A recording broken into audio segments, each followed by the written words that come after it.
Wine and Crime contains graphic and explicit content which may not be suitable for some listeners. Listener discretion is advised.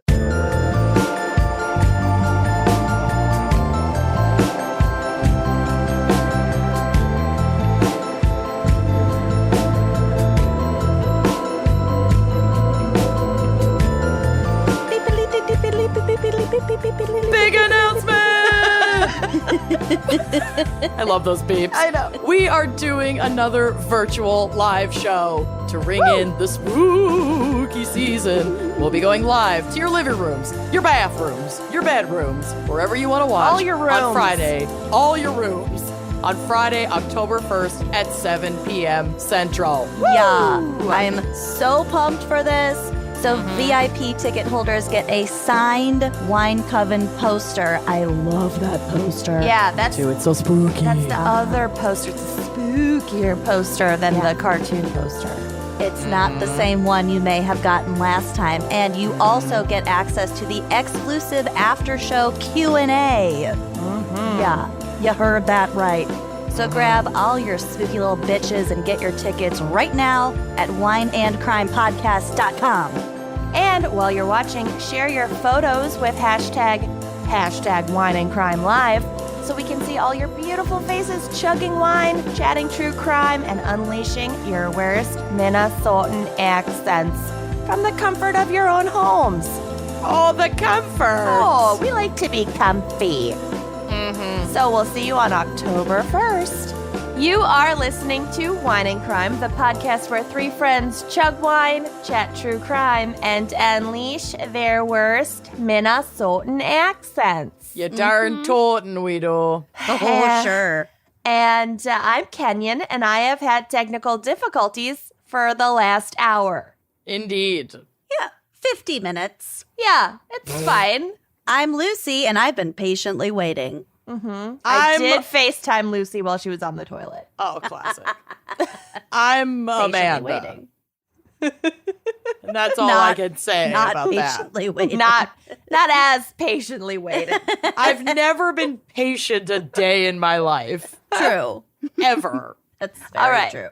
We're going to get right to it. So this week we have a very special fan pick brought to you by Olivia Ramirez, who wants to dedicate their episode to her grad school BFF, Charlie Rhea. Cute. Oh, So cute. That is cute. Love that for them both, Olivia and Charlie. And Olivia has selected the topic that is very close, near and dear to my heart for my 5th or 6th hometown, which is Kentucky crime. You do live there now, so it's a live here now. hometown. Yeah. You've had a lot of hometowns, and I have yet to do, we haven't done Iowa crimes, just I saying. know. That's I actually know. a travesty. We need to do that. Let's There get it are on the a lot, box. Jody, who's and Troot. Who's and Troot? You'll find out when we do Iowa crimes. Jody, who's and Troot. Okay, Jody, who's and Troot. Which is definitely a real name and not Yep. made up. Definitely real. She was a news anchor. Okay. We're not doing Iowa crimes. She's Step dead. off. Okay. We're doing Kentucky crimes. And I bought this little baby at the flea market yesterday for the very purpose. For those of you watching the video, Greased What does the top too. say? it says, "It's time to chase the greased," and then there's an image of a pig. And then Love it a has greased pig. It has dates, and then it says Kentucky State Fair. Everybody's State Fair. Wow. Oh, I love that. Isn't that That's awesome? good. And That's then on very the back, good. they're like all the, different acts and things that you can find at the Kentucky Yeah. State Fair. Cute. Yeah. Isn't that so great? That's I love so cute. it. You got to get one of those glass frames that's like backless. Yeah. So you can flip Yeah. it. So you can Have flip it either her. way. Yeah, give her a flip. I know. Depending I love on your it. mood. I love it very much. So Kentucky's I never ever thought about it even once in my entire life before Zach got the job offer here. I But thought about it so there's little. not going I on. live here now. Yeah.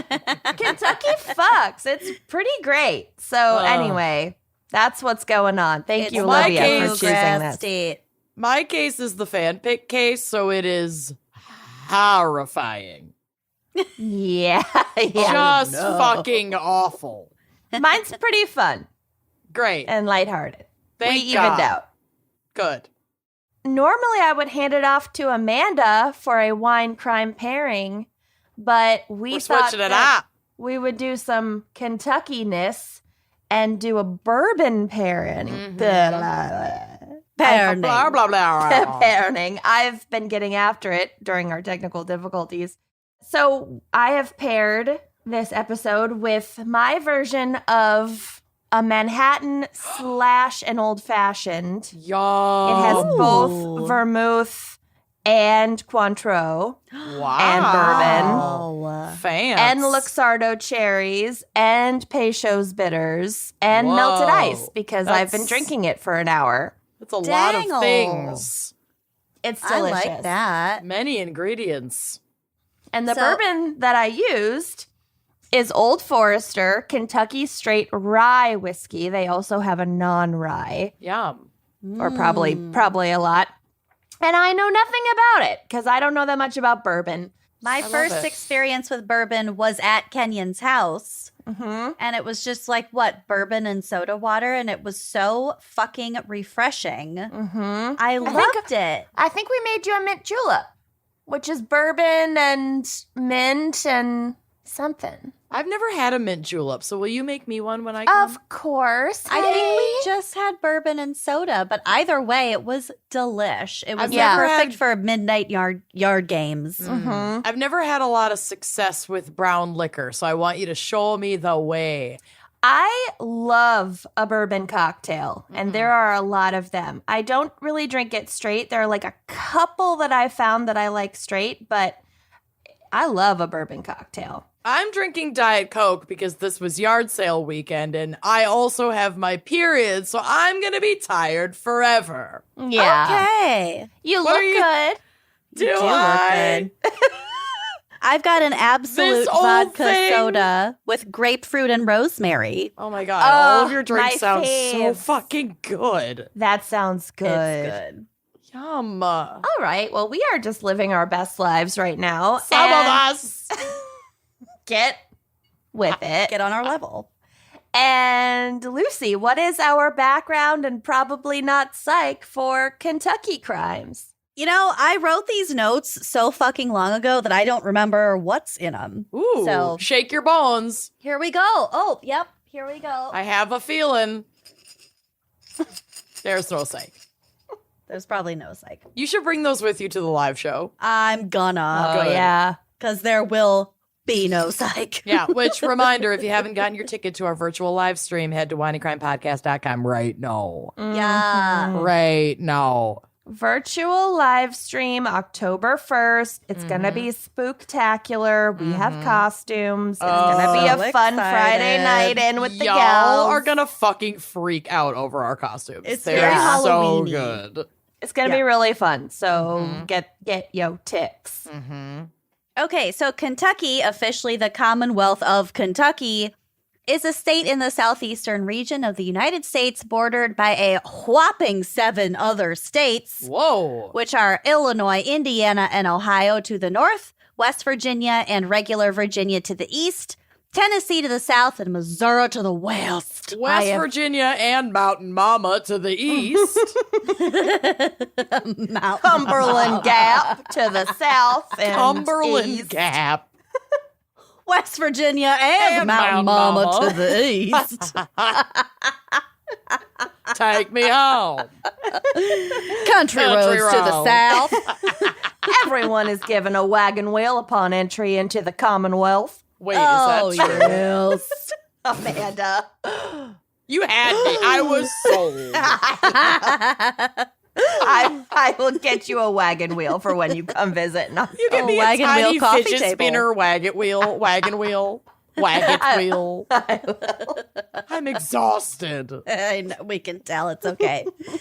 Kentucky was admitted into the Union as the 15th state on June 1st, 1792, splitting from Virginia in the process. So it used to be like part of Virginia. Yeah, Virginia used to be huge, and it contained West Virginia and what is now Kentucky. And Kentucky is like, I mean, the 15th state, there were 13 original colonies, so it is one of the early ones. It's old. She's old. Old. She is known as the Bluegrass State, a nickname based on Kentucky bluegrass, a species of grass found in many of its pastures, which has supported the thoroughbred horse industry in the center of the state. So bluegrass hence the equals Derby. fast horses, I guess. There's Okay. something about like the mineral content in the soil in that part of Kentucky that leads to like the nutrients in the bluegrass being very good for animals, ponies. especially horses. That Wow. said, Kentucky bluegrass, aka Poa potensis, is not actually native to North America. It was brought over by colonists from the Spanish Empire. Interesting. Palm trees are also not native to North America. Pigeons are also not native to North America. Well, who did that? Because rude. I can tell you who did that. And you'd know this if you listen to the latest Spooky Little Bitch episode, which actually isn't out yet as this episode Yeah, airs. so here's maybe a little don't sneak yell at me peek. about it. Jesus. I was But like, they were I was brought like, I over. always listen to these. Did I miss something? If you'd listen to what was in my brain. If you'd listened to what I recorded yesterday and sent straight to our editor, John, you would and know. have not yet posted, you would know. They were brought over for a Shakespeare festival in New York, like in the year 1800 or whatever. They're Leave it native to to the UK, thespians to ruin England. everything. Yeah, fucking Shakespeare ruined everything. And I Oh. say this as an English major. I do not like Shakespeare. He is overrated. Don't like him at all. There, I said it. Hot take. And pigeons. It's not that hot of Hi. a take. A lot of people not don't that like hot. Shakespeare. It's Okay. boring. I find it very boring. Okay. Illegible you know we love- nonsense. You know we love to scrutinize flags. / I love to Yes. scrutinize flags. Yeah. And Kentucky, How much blood is on this flag? I don't remember because once again, I wrote this like a month ago. Yeah. Kentucky has another weird fucking flag. So this is from a Mental Floss article. Contrary to popular belief, Kentucky's state flag does not depict local heavyweights Daniel Boone and Henry Clay embracing. Okay. There's a Is there photo, a photo of the, of- okay, I there's was a like- photo of the flag on the drive, which will be on the blog. Rather, the two men are supposedly representative of any old statesman and frontiersman. So just like a generic statesman and a generic frontiersman. Okay. But super looks like Henry Clay and Daniel Boone. Daniel Boone is a big fucking deal in this state, let me tell you. That's why they attribute that likeness to Daniel Boone. So here's what's not up for debate. It's not the world's most popular flag. When the North American Vexillological Association, I'm assuming that's like the flag people. People Hold who the- get easily vexed. Yes. Vexled. Polled the public on the best state and province flags in North America in 2001. Kentucky's design finished 66th out of 72 entries. I mean, it's two white guys in different dress shaking hands. They're about to kiss. And Look one at that has a really luxurious- small head compared to A the other. tiny head, and then the other one, the frontiersman, has quite the mullet. Yeah. It's the head just- size Discrepancy. is extreme. It's yeah. like pathological. And I don't like that coat either. It just comes to a point in the rear. None of it's this not is doing anything good. for his torso. It isn't. It gives him some interesting thighs, and he also is wearing heels. Yeah. There's so Got a much little to chunky unpack heel here. going on. And was Daniel Boone like a Ken Barbie doll Yeah, blonde? This is John Smith from Disney's Pocahontas, the deeply Absolutely. problematic representation. Yeah, he also appropriated the dress of the Yeah. indigenous local peoples. Nothing Which is okay. is true of Daniel Boone. He was Oh, like sure. kidnapped and like lived amongst the Native Americans for a while and actually had like a better time because he hated his wife and then Okay, I don't know shit about Daniel Boone, Daniel apparently. Boone, Hashtag very Boone facts. fascinating. Hashtag Boone facts. Hashtag Boone facts, y'all. Don't sleep on Daniel Boone. There was a lot happening. I'm pretty Ooh. tired. I might sleep on Daniel Boone. We should do Daniel Boone crimes. But I don't Everything know about if his he life. was bleach blonde as an adult man. I doubt Never trust a blonde man. Never. it. Again. Especially a blonde man appropriating indigenous culture. It's a tough look. Who's about to sell out your entire culture to, like, Yeah. this statesman. I'm surprised he doesn't have blonde dreads. Oh, If he had same. made it a little bit longer in life, Couple more 100 years, he probably Yeah. would. you Yeah. know he would have. Yeah. Okay, so here Motherfucker. are some fun facts about Kentucky. Go figure, the oldest continuously held horse race in the world is the Kentucky Derby. Yep. All the horses have had names beginning with every letter of the alphabet except for the letter X. So we need a Xerxes horse. Or a xylophone. Xander. Xander. I don't know why I just thought of Xander this. but Cage. My Triple friend, X. ish. My friend Sarah has a cat named Velcro, and I just feel like a horse named Xylophone would be perfect. I kind of like Velcro as a name. Velcro's I a love cute it. name for a cat or a horse. Is the cat soft? Doesn't sound So like it. soft. Oh, that's weird. Okay. So something called Thunder over Louisville, the Derby festivities opening ceremony, has the world's largest fireworks display. And Don't I you have mean yet to see it Louisville? because it's been canceled for the last two derbies. Oh, shoot. Thanks, COVID. Well, can you I give mean, us the a little- environment is probably happy about that. That's true. Yeah, it's probably terrible for the atmosphere. It's probably not great. Can you give us a little primer on how to say Louisville and why Well, you just nailed it. Louisville? Louisville. Louisville Redenbacher. So I did not come up with this, but the main advice Clearly is, not. is to say it like you're drunk on bourbon.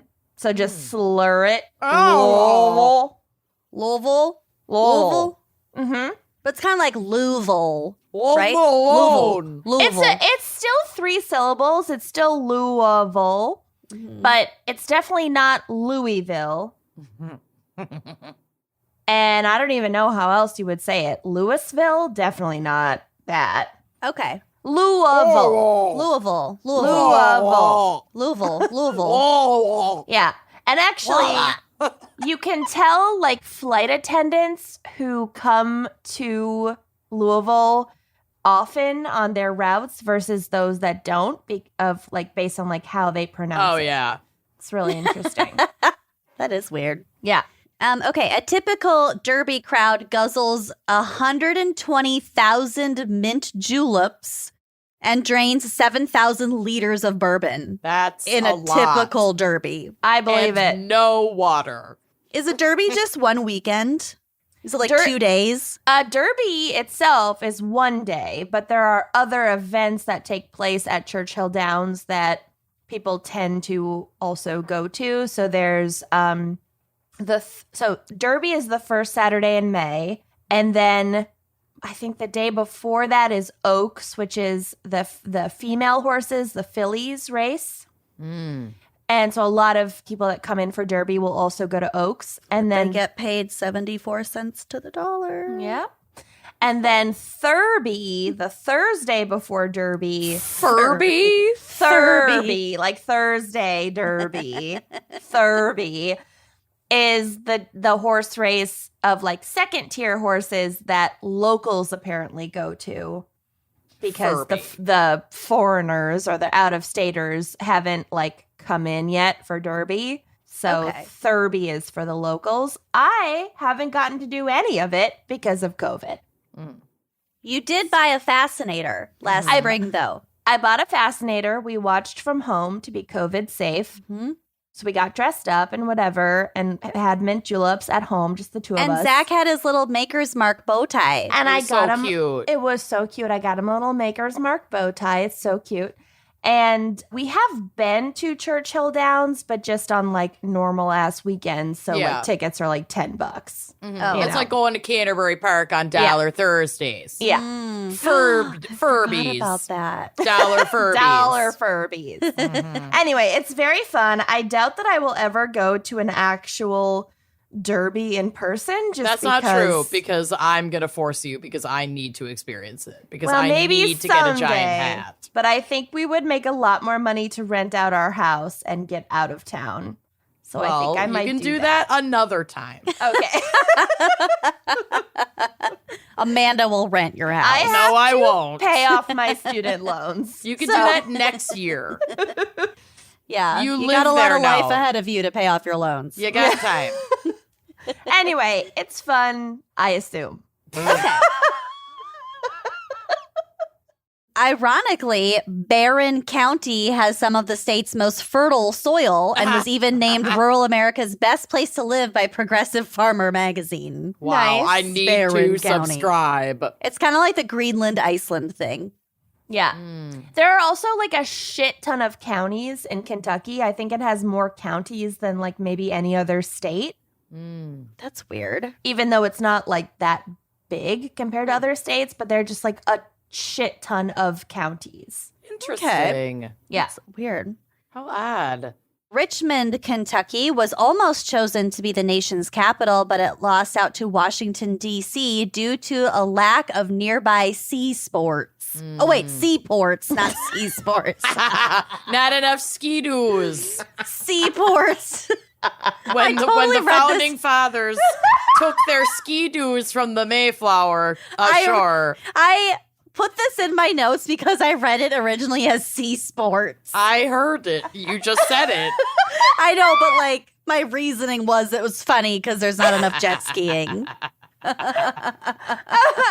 I have been on a jet ski on the Ohio River since moving here. Oh, that is a look. Well. Recommend. Would you? I love a jet ski. I do too. I do love a jet ski. Despite everything, I love a jet ski. All of this. Despite my Okay. identity and my ethics. So this next fact is disputed, but I'm going to go with it. Great. So the song Happy Birthday to You was written by two sisters from Kentucky. Like Around happy the early birthday to 1900s. you, happy birthday to Yes, you. Like ma'am. that song? That the one and It's only. called Yep. Happy Birthday to You and not just Happy Birthday.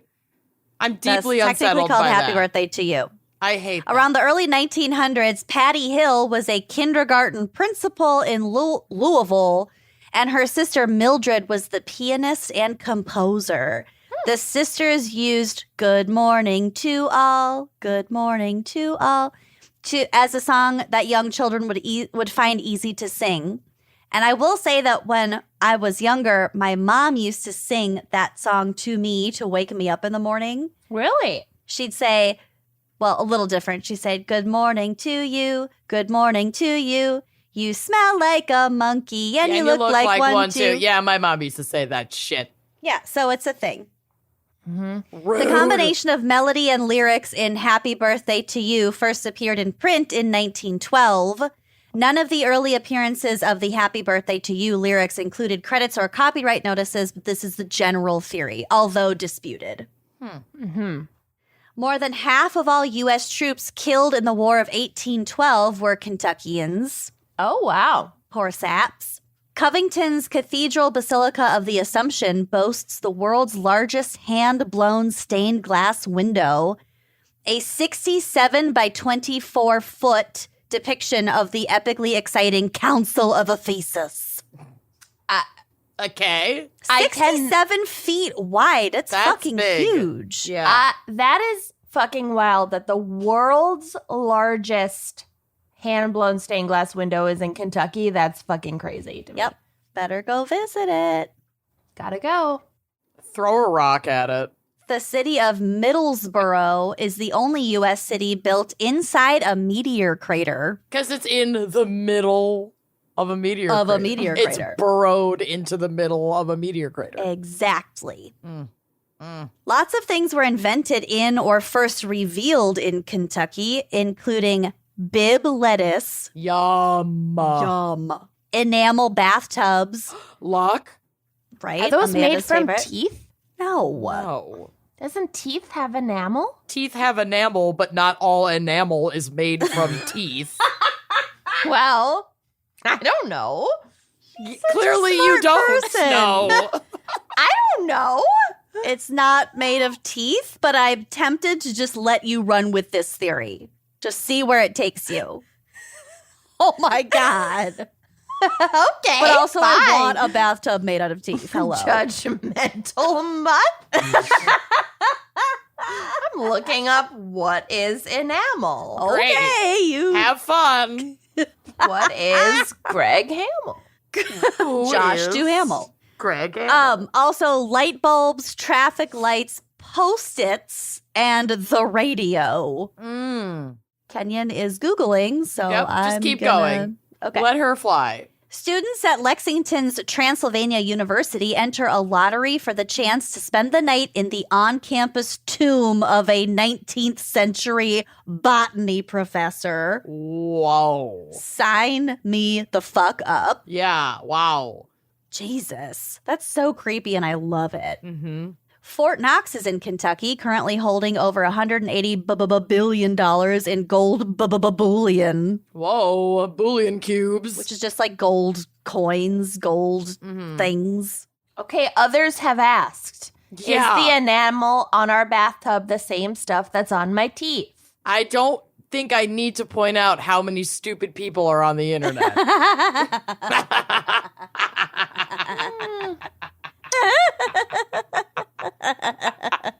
I'm reading. We're three of them.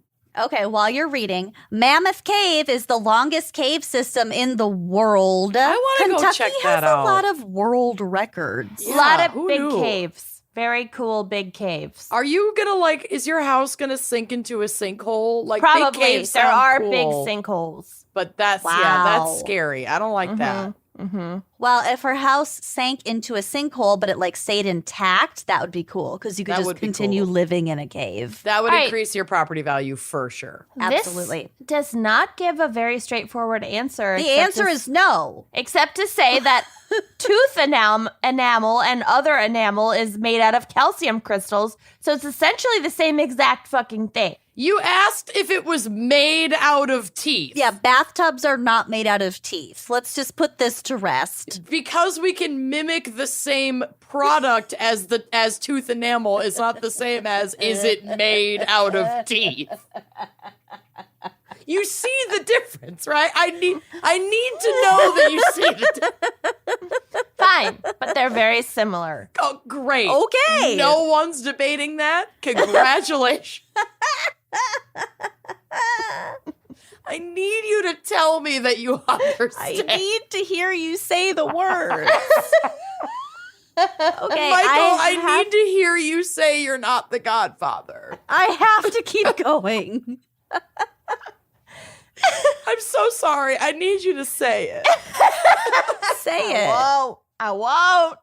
Say it. I need more information. I'm gonna do my own research. Oh, that my always God. ends well. Maybe there's something on YouTube you can cite. No. Reddit. Okay. I'm a bathtub truther. Mammoth Yes. Cave. Mammoth Cave. Over 400 Tooth. toother. I'm a tub toother. I'm a tooth tub truther. Okay, sorry. Amanda's done. She's officially resigned. Turn all right, it you in can my buy us batch and out. my gun. You can buy us out. Okay. Buy us out. We'll find Okay. another blue-haired hoe. Okay, over 400 miles of the limestone caves have been explored, but there's way more than just that. The caves are home to a variety of subterranean oddities, including the endangered Kentucky cave shrimp, which is a blind albino crustacean. Oh, is that? I saw that picture on the drive and I was like, where is this going? Go It's as a that blind for albino Halloween. crustacean. go as the Kentucky cave shrimp for Halloween? Why is he I'm not on the mostly flag? blind and mostly albino, so I'm there. Just saying. And I would wish not I be an lived in a expensive cave. costume. Okay, here are some food facts because there are a lot of like food facts out of Kentucky. Okay. There are more barrels of bourbon at any given moment in Kentucky than people, and it's almost a ratio of 2 to 1. Nice. That's for the best. I know. People are terrible. Despite this, the state beverage is milk. Why? I don't know. Milk? Yeah. Oh, what? That's horrible. I really hate that. Kaylin's restaurant in Louisville claims to have invented the cheeseburger in 1934, although a Denver drive-in called Humpty Dumpty's patented it a year later, and I feel like we've talked about this. We drove past it because it's on our way to Target. From No, I my think house. we talked about this in Colorado Crimes. Oh, we might have. The Humpty Dumpty's with the cheeseburger. Oh, well, the restaurant you and I have driven past. Restaurant. Well, we should go there when I visit later next month. I'll also be When there. we visit. Yeah. Yes. I'm here too. You're moving anyway. I bought my house. I own my house. I'm pretty settled. When am I moving? I don't want to move. What do you know that I don't know? All right, unlike Uncle Ben, Aunt Jemima, and Betty Crocker, Colonel Sanders really did exist, and he developed his secret recipe for fried chicken in Corbin, Kentucky. And I might add, he was friends with John Wayne Gacy. Nice. Uh-huh. And apparently he was a huge dick, according to my hairdresser. I'm sure. Colonel Sanders? Mm-hmm. Oh, yeah. I mean, And wouldn't John you Wayne be? Gacy, but that's not news. Well, Oh, right. yeah. Remember when Kathy Hilton thought Bernie Sanders was Colonel Sanders on Real Yes. Housewives last week? That was And such I a good episode. Sobbed. I'm a week behind. You're gonna saw- love it. Kathy saw- Hilton's the best thing to happen to television since. Oh my God, I don't know why she Television. didn't join sooner. It's so great. I I mean, it's know. obvious Wow. that she was just filling a gap, but still. Right. I saw a meme of her earlier today that says, like, me whenever I go to my parents' house. And it's her just going, do we have any little treats we can eat? That is every time we go to your parents' house. My parents. Specifically And there- my parents. There Your are parents- always little treats. There we have can eat. treats. Lucy's parents have taken the place of all of our parents. Oh, yeah. They've been carrying a heavy load. No wonder her dad basically lives in Baudette now. He's like, gone. He I'm gone. done. He's gone. I did not sign up for 6 children. No. 6 adult sons. Yeah. Okay. Pikeville, Kentucky leads the nation in per capita Pepsi consumption. Ish. Okay. Ish. Hate that journey for you, Pikeville. Duncan Take a Hines of cake mix fame hailed from Bowling Green. Ooh, my case happens in Bowling Green. Nice. Kentucky's main event barbecue meat is mutton. This mutton is often served with another Kentucky favorite, the thick, spicy vegetable and meat stew known as burgo. Burgoo. Burgoo. Burgish. Gross. Don't know Want it. some thick Haven't brown? had it.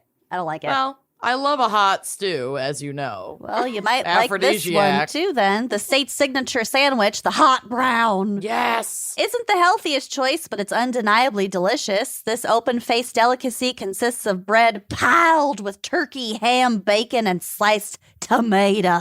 Okay, Drowned in a yum. rich cheddar sauce and then broiled. Okay, I don't want the cheddar sauce, but I want gravy instead.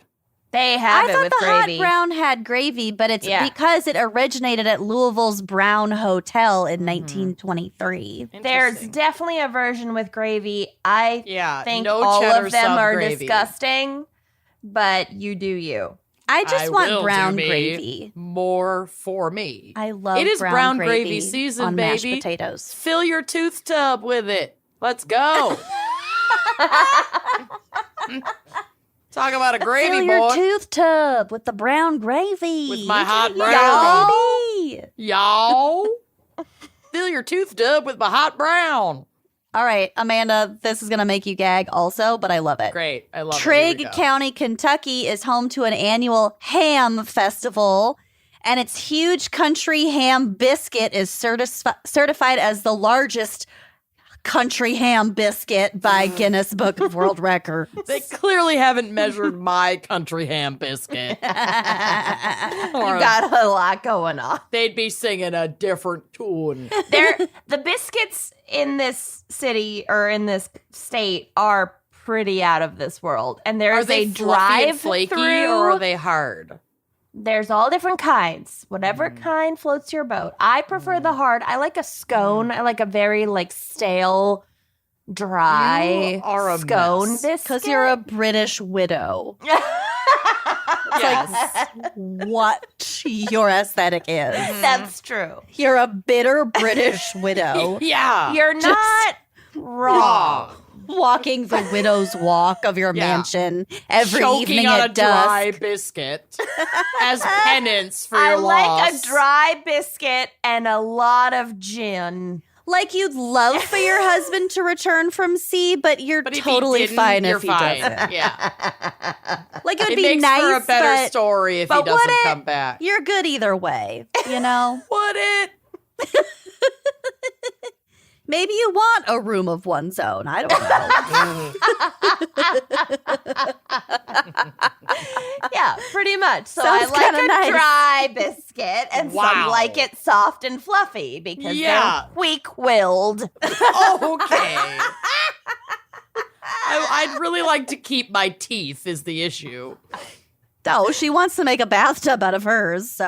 All of Kenyon's teeth are now wood as per British widow status. You're a British widow with wooden teeth. With wooden That's your teeth. aesthetic. So you'd prefer a dry, hard biscuit. You're a monster. I like what I Keeps like, the teeth okay? sharp. I No- like no what I reverse. like. I like what I like. Okay. Speaking of Kenyon's aesthetic, here's a really nerdy scandal for you. This is again from that Mental Floss article. Okay. Kentucky's state tree is a surprisingly hot political issue. In 1956, the state legislature named the tulip poplar the state tree, but a clerical error kept the bill giving the tulip poplar the honors from ever being officially added to the books. So they never actually announced it, passed it, made it into law. Okay. When Blah, this blah, blunder blah. came to light in 1973, which was while ago. 17 years later, the legislature decided to reconsider the issue because it was suddenly open season for fans of other trees to make their case for the state's highest arboreal honor. Oh. Despite hard charges by sycamore and tulip poplar advocates, in 1976, the legislature settled on the Kentucky coffee tree, a relatively rare species whose seeds provided pioneers with a coffee substitute. The Interesting. tulip poplar faction didn't just roll over and accept this defeat, though.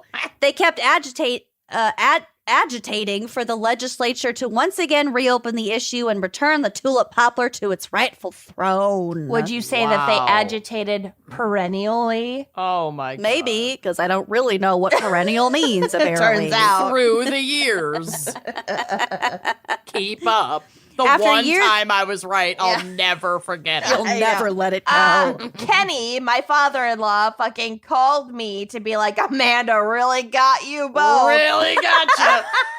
I Good know. for her. I gotta She call needs Kenny. a win every now and then. I gotta thank him. I gotta give him a call. I know Let's he was wrap like, this you up. and Lucy sounded really Really dumb. dumb. You got a lot of egg on your face. The amount of tweets we got that were like, I was screaming in my car. It felt good.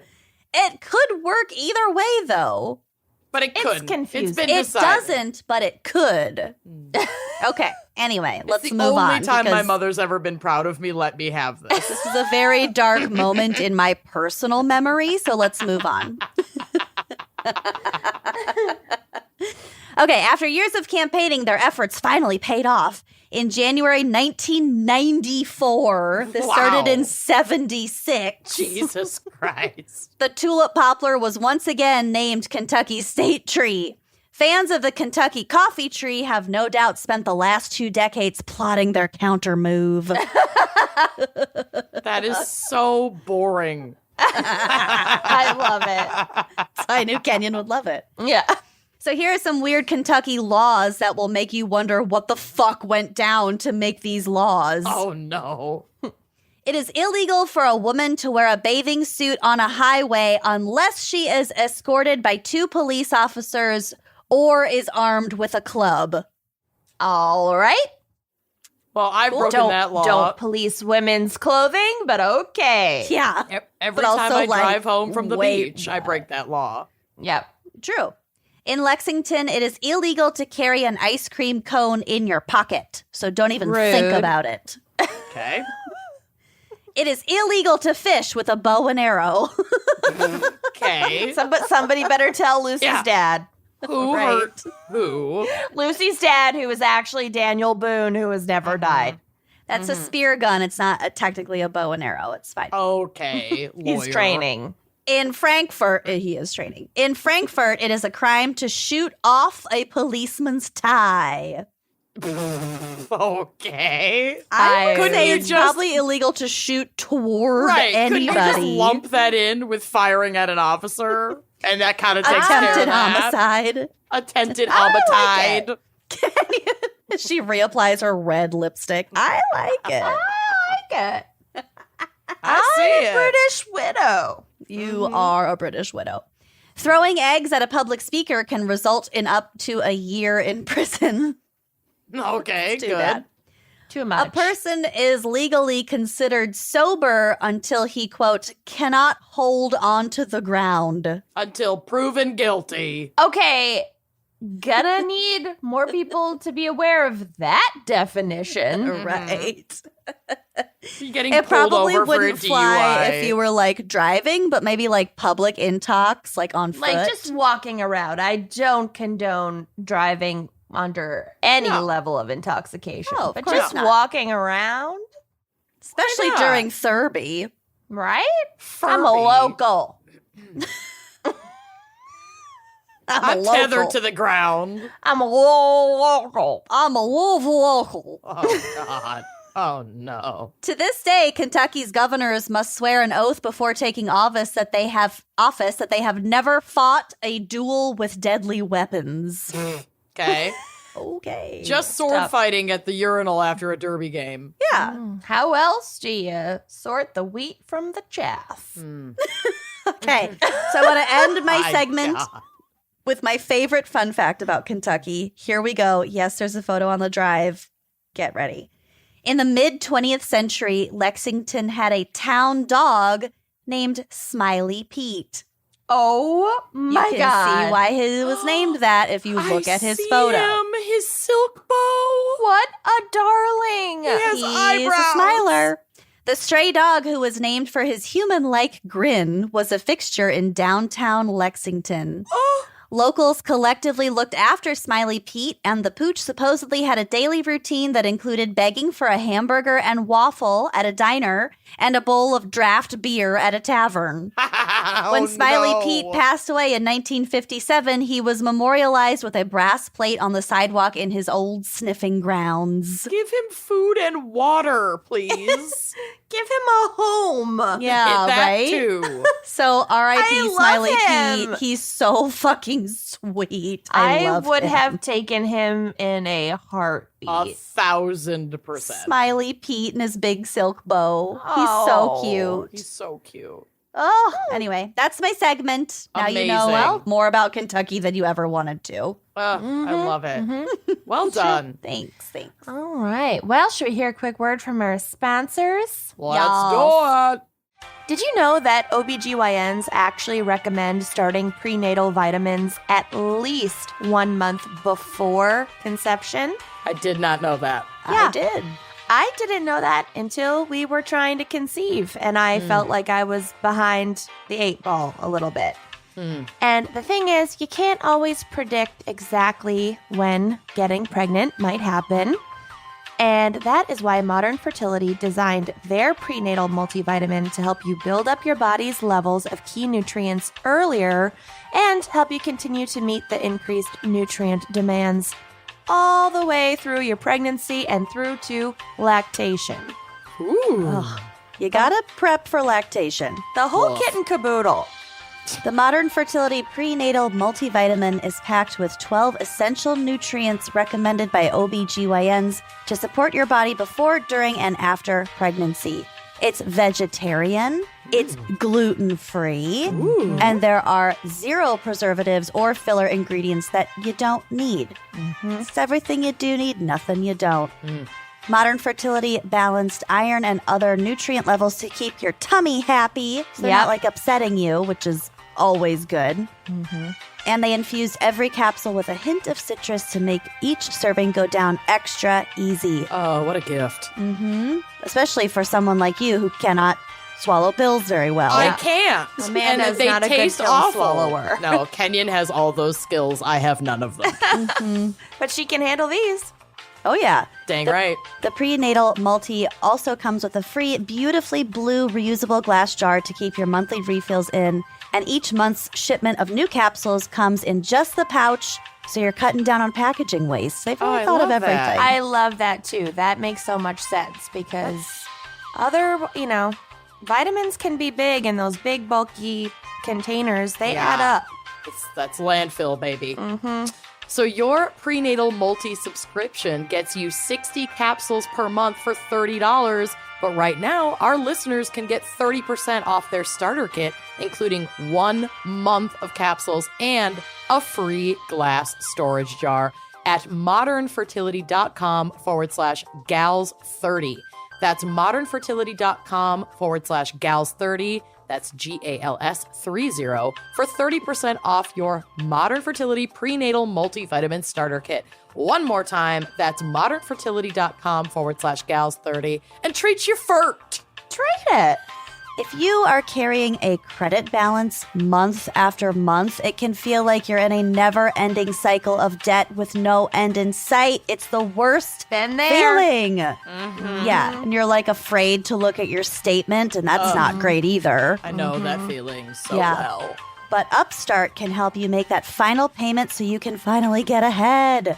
Yes, Upstart is the fast and easy way to pay off your debt with a personal loan all online. Whether it's paying off credit cards, consolidating high-interest debt, or funding personal expenses, things happen, people. Over 1 million people have used Upstart to get one fixed monthly payment with a clear payoff date. And rather than looking at credit score alone, Upstart also considers other factors like your income, your current employment, and credit history to find you a smarter rate for your loan.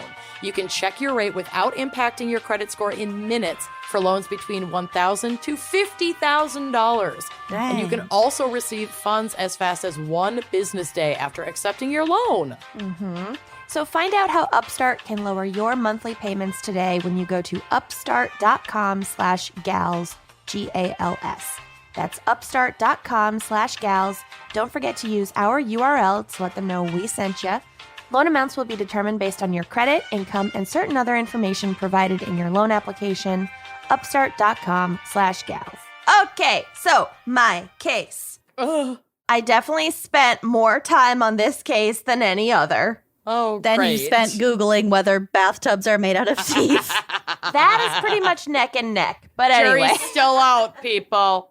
Wake up, sheeple. No, it's not. Wake up, sheeple. Well, the Tooth enamel 4-year-old and girl who bathtub enamel also are the Googled same. it. Are people. Soylent All right. Green. So for most Soylent sheeple, clean. Kentucky is probably much more likely to bring to mind stories of bootlegging than marijuana farming. Oh. But Barron County has very good soil. But the state, and in particular the area of Marion County, Oh, Madam Librarian County. Marion. Madam Librarian. I made Zach watch The Music Man like not that long ago. He had never seen it, and he was With a like, capital T and that rhymes with P and it stands for pool. P and that stands for pool. It's one of my favorite musicals. It's the best. It's so good. All right. A little, talk a little, big, So- a little, talk a little, big. Sorry. Okay. Beep, beep, beep, ba-da-da-ba-da-da-da. One So- Grecian That is Lucy. We need to do a rewatch. It won't hold up. Warning. Okay, so Marion County, Kentucky has a lengthy history in both illicit industries of bootlegging and marijuana farming. So Marion County, located in basically the exact center of the state, was one of the most prolific and well-known producers of moonshine back in the day. The infamous gangster John Dillinger even hid out for a time in Gravel Switch, Kentucky, which is located in Marion County. Check Maybe out this my is gravel why- switch. like NASCAR is kind of big Oh, in maybe. Kentucky, right? 'Cause Sure. it has its roots in Rum running. running. It could be. I mean, basically, people just were like very into moonshining and bootlegging and like not fucking snitching on anybody. And we will get to it. You also have all those mountains and all those rolling hills and So many forests. caves and You can, crevasses. you can hide. You can hide out. And it's very rural, and people are just like gonna help their Bored. neiber and not right. gonna fucking help the feds. Mm-hmm. There are no snitches. No snitches in Gravel Switch. So, even when Prohibition finally ended, restrictive alcohol sale laws were not entirely repealed in Kentucky, leaving the state as a patchwork of wet and dry counties and ensuring that there was like a continuing market for moonshine. And it's Yeah, that's not complex at all. A patchwork of wet and dry counties is probably not that effective. not very effective for buying alcohol, but it is like effective for allowing moonshiners to still market their product. Oh, yeah. And especially like you said, there's so many counties. So they're probably very small counties. So like a literal checkerboard of this wet and dry. Yeah. Like you just go a couple miles down the road and get what you need. Exactly. But also there's like evidence that the moonshiners wanted their counties to be dry counties because if like legal liquor stores opened up, they wouldn't be they're able out to of sell business. their moonshine. Oh, yeah. Oh, yeah. Oh, yeah. Supply Oh, and demand. Oh, yeah. So then, about a decade after the repeal of the 18th Amendment, the United States federal government began subsidizing the growing of hemp on numerous Kentucky farms. And that is because the fiber from hemp was used in World War II to manufacture ropes and lines for the U.S. Navy. Oh, yeah. Because hemp is actually extremely useful. And durable. Yeah. And sustainable because it grows really fast. So this policy was referred to as hemp for victory. And for the duration of World War II, it made marijuana not only legal, but highly encouraged as a crop for farmers to cultivate. During World War II? Yep. Wow. Listen, marijuana was not federally made illegal until like in our parents' lifetime. Like there was like a push in the 30s, and then they were like, wait, never mind, backtrack, we need the hemp. And then in the 50s, after the war, they were like, never mind, people are getting high off this, crack down. Yeah, Yeah. never mind. We can put black people in prison for this. Right. Let's make it illegal. Right. It's right. profitable. Black people and Latino people. Yep. So, hemp and marijuana are both derived from the same plant species. They just contain different THC content. And so, hemp seeds contain very, very little THC, whereas other parts of the plant contain higher levels of THC, which is what gets you high. Like the flower and the bud. And the bud and the flower. stem. And I like don't know anything about pot, so I had to Not Google the Northern that. Lights stem. That's why you indica. take the stems I out. don't know because I don't care. So, anyway. Because I buy good weed that doesn't have seeds or stems. I've actually never even bought weed. I know so little about it. Like, I smoke it when it is given to me. I've never bought it. Oh, I have a quick Oh, anecdote. my God. So I'm not going to name any specifics, but I was asked to drive a coworker home And I'll just say we worked in a restaurant together. I was going to say, you And only he have worked in the 2 kitchen coworkers. and I was a bartender. And they're on this call right now. So this is going to be easy This to was a figure out who long it is. time ago. Past Okay. coworker. This was a Okay. past life, long time ago. And we get to his house and he's like, oh, come in and like we can smoke like as a thank you for driving me home, whatever. I was like, okay. You're like, I have to drive home, but okay. Well, I lived very, very close. But I'm not justifying anything. I was very young, very stupid, and actually didn't end up smoking, which I will explain this anyway. So he comes inside and he hands me a Frisbee full of like really bad weed. And he's like, here, just break this up. I'm going to go change my clothes quick. And I was like, Okay. what does that mean? And he was like, just pick out like the seeds and the stems. And I was like, oh, okay.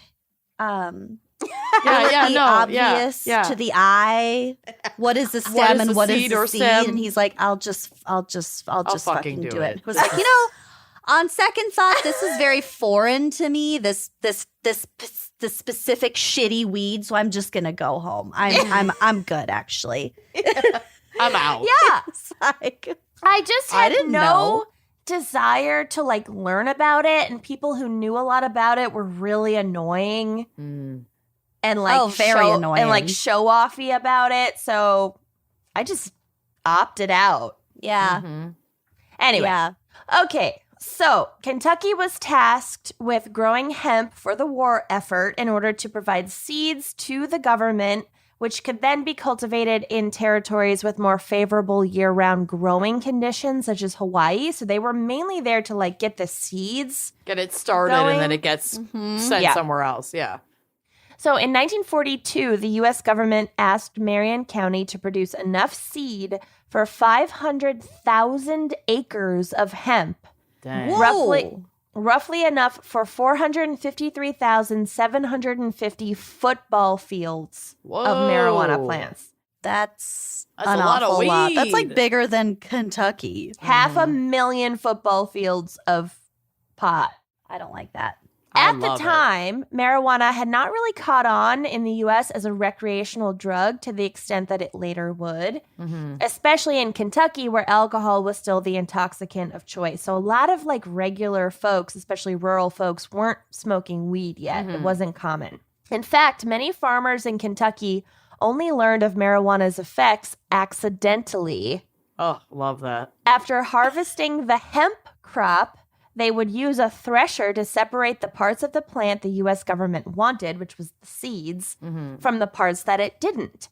And having no use for the rest of this plant, Did they would burn it off? set fire to the leftovers My God, yes. and quickly notice that breathing in the smoke from these Feels massive good. hot pyres Feels really good.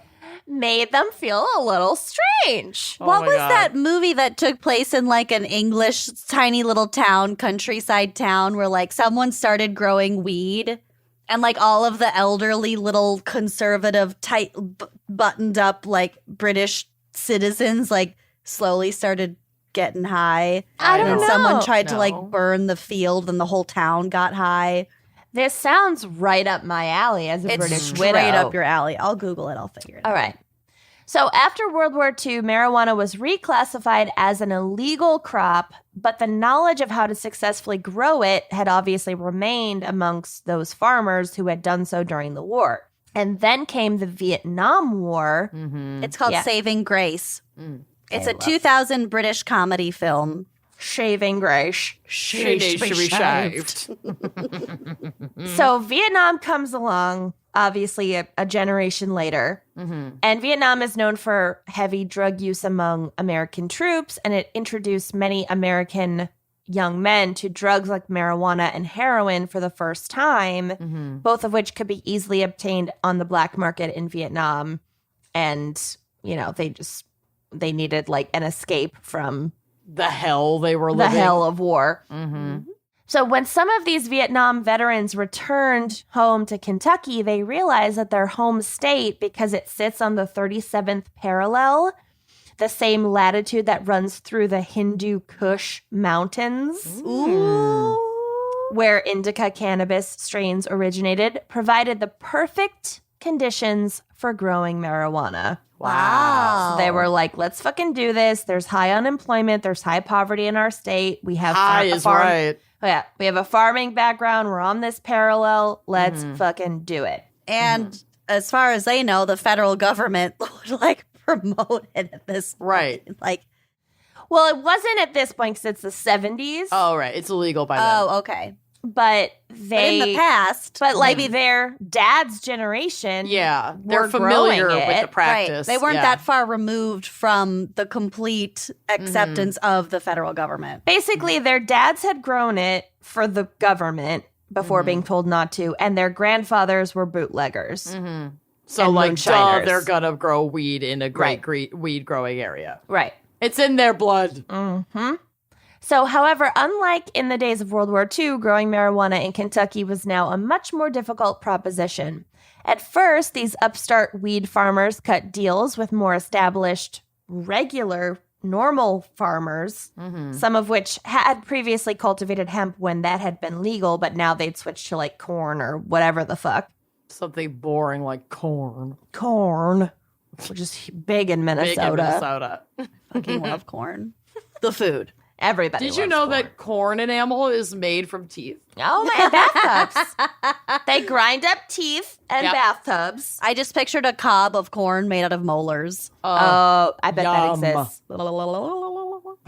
So anyway, so when they first started, they went to normal farmers and they were like, "Can we grow some marijuana just like sprinkled in between your corn crops so that Tuck we don't it get away." caught, and we will give you a cut of the sale at the end of the season?" And the farmers were like, "Okay, sure, fine." And then they were able to like hide the pot, and everybody was happy, right? It worked well for a while. The only real problem in the early years was marketing the marijuana once it was grown. So people on the coasts who were used to smoking pot tended to look down on the pot that was initially grown in Kentucky and called it hillbilly pot. It was probably really good weed, though. Well, at first it wasn't so good, but only in like the first like 2 or 3 years it was like kind of shit, apparently. Although there was lingering knowledge in the community about how to successfully grow the plant, it had never been grown before with the goal of like providing a pleasurable high. It had been grown for hemp seeds. Right. So, So they they had to had- adjust. They had to adjust. They had to like tweak it, figure it out. Fucking West Coast marijuana elitists Yeah. have been around for fucking ever. Right. So they figured it out. They did some experimentation. And with the help of like a really ideal growing climate, soon enough, they had tweaked it enough. They had a really desirable and really high quality marijuana product. Nice. But once Kentucky growers grew more skilled at their craft, and as word spread across the country about the quality of this so-called bluegrass, Kentucky I see bluegrass. what Love you it. did. Love it. the industry inevitably grew, and it was no longer enough to just hide a few plants in some corn crops here and there. They Can't needed keep to up. like scale up.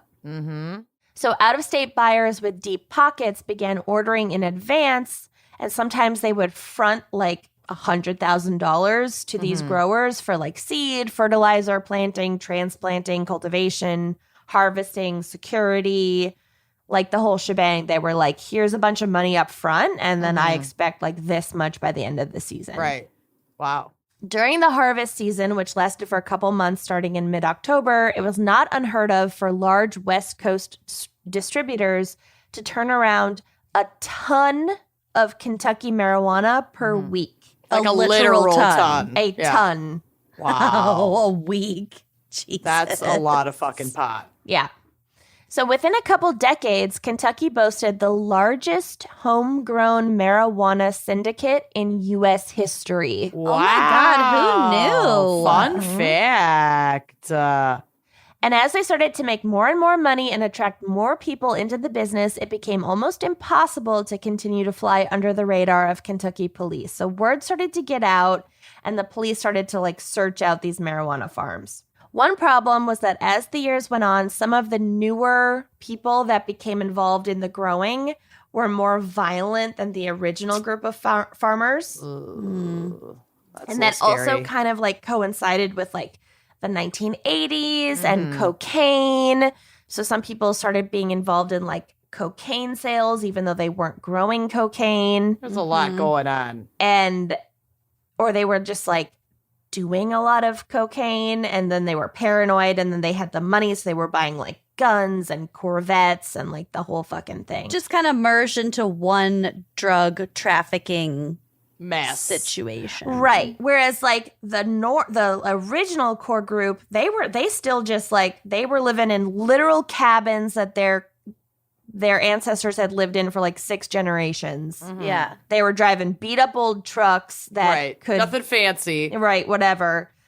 And then this younger generation was like, fucking Scarface, whatever, and driving a red Corvette in rural Kentucky, and it was like, suspicious. really, bruh? So some would say that they had to be a little more violent and weaponize themselves because they were now dealing with a new phenomenon called rippers, which is like thieves that would come and steal their shit in the middle of the night from their fields. But still, sometimes the lengths to which they went were a little extreme. So one man who had a particular reputation for violence was named Garland Russell. Once, when he discovered that someone had been poaching plants from a hidden patch near a river, he assembled a crew and descended on the home of a sharecropping family whom he believed to be the culprits. So he just was like, I know who did that. Let's get him. The men opened fire on the small shack, shooting out the windows and killing the family dog. No. If it was Smiley Pete, I'm going to scream. It wasn't Smiley Pete, but it's still just as tragic. True. It's sad. It was Frowny Fran. Oh. Not Frowny Fran. My second favorite dog. So Lucy only likes dogs that don't exist. Smiley Pete existed. There are photos. I'll give you that. And a memorial bench. You're right. So not content to stop, Garland Russell planned to kill the entire family and had to be restrained by his accomplices who were like, we've sent enough of a message. Yeah, we don't we're need good. to massacre this whole family. Garland is a lunatic. Yeah. On another occasion, Russell caught 2 rippers in action stealing plants from one of his patches. He chased the thieves down and beat both of them severely before restraining them with lengths of a logging chain. Oh. Jesus. Oh, that's dark. It gets worse. He then used the chain to hog tie one of them, and the other one he hung upside down from the ceiling of a nearby abandoned house. And then he doused both of them with gasoline and just like left them for a while. Holy hell. Didn't light him on fire. Didn't light them on fire. I think left they them survived, marinating. but it was pretty bleak. Ew. Ugh.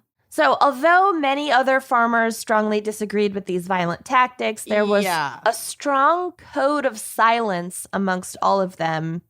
And it was understood that nobody involved in the ring or even in the wider community of like Marion County or these nearby Kentucky counties, nobody would rat on each other.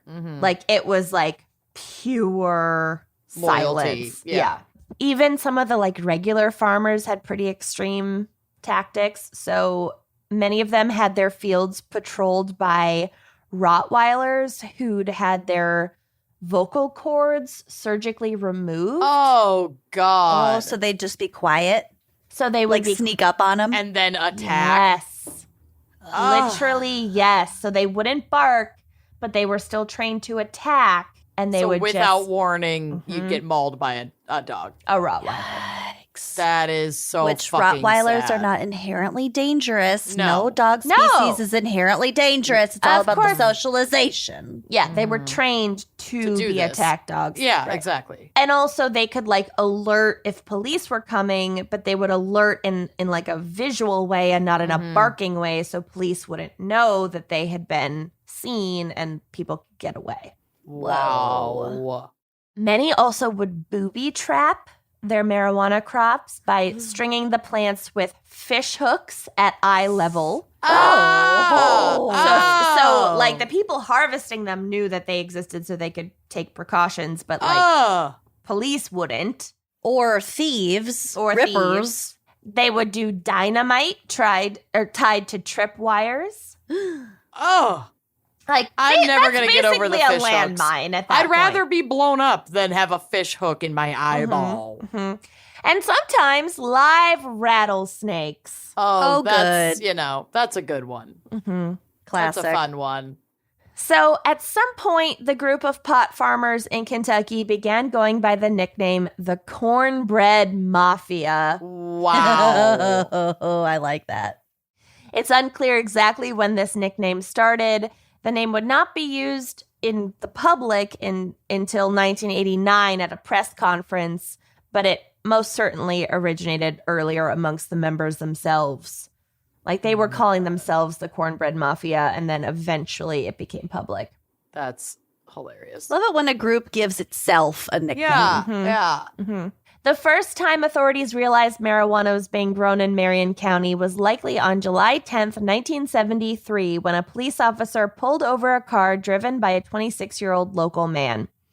The officer saw a grocery bag on the floor by the passenger seat and noticed a particular smell coming from it. The officer then just demanded, ran over a skunk. I don't Right? see what the big Maybe. deal is. No The officer probable cause. then demanded that the driver pop the trunk, which he apparently did, and then the officer found 59 additional paper bags. Oh, that's a lot of paper bags. Ran over a lot of skunks. We were skunk collecting. Each bag, he later estimated, contained enough marijuana to make 100 cigarettes. Oh, Amazing. good A estimate. marijuana cigarette. Officer.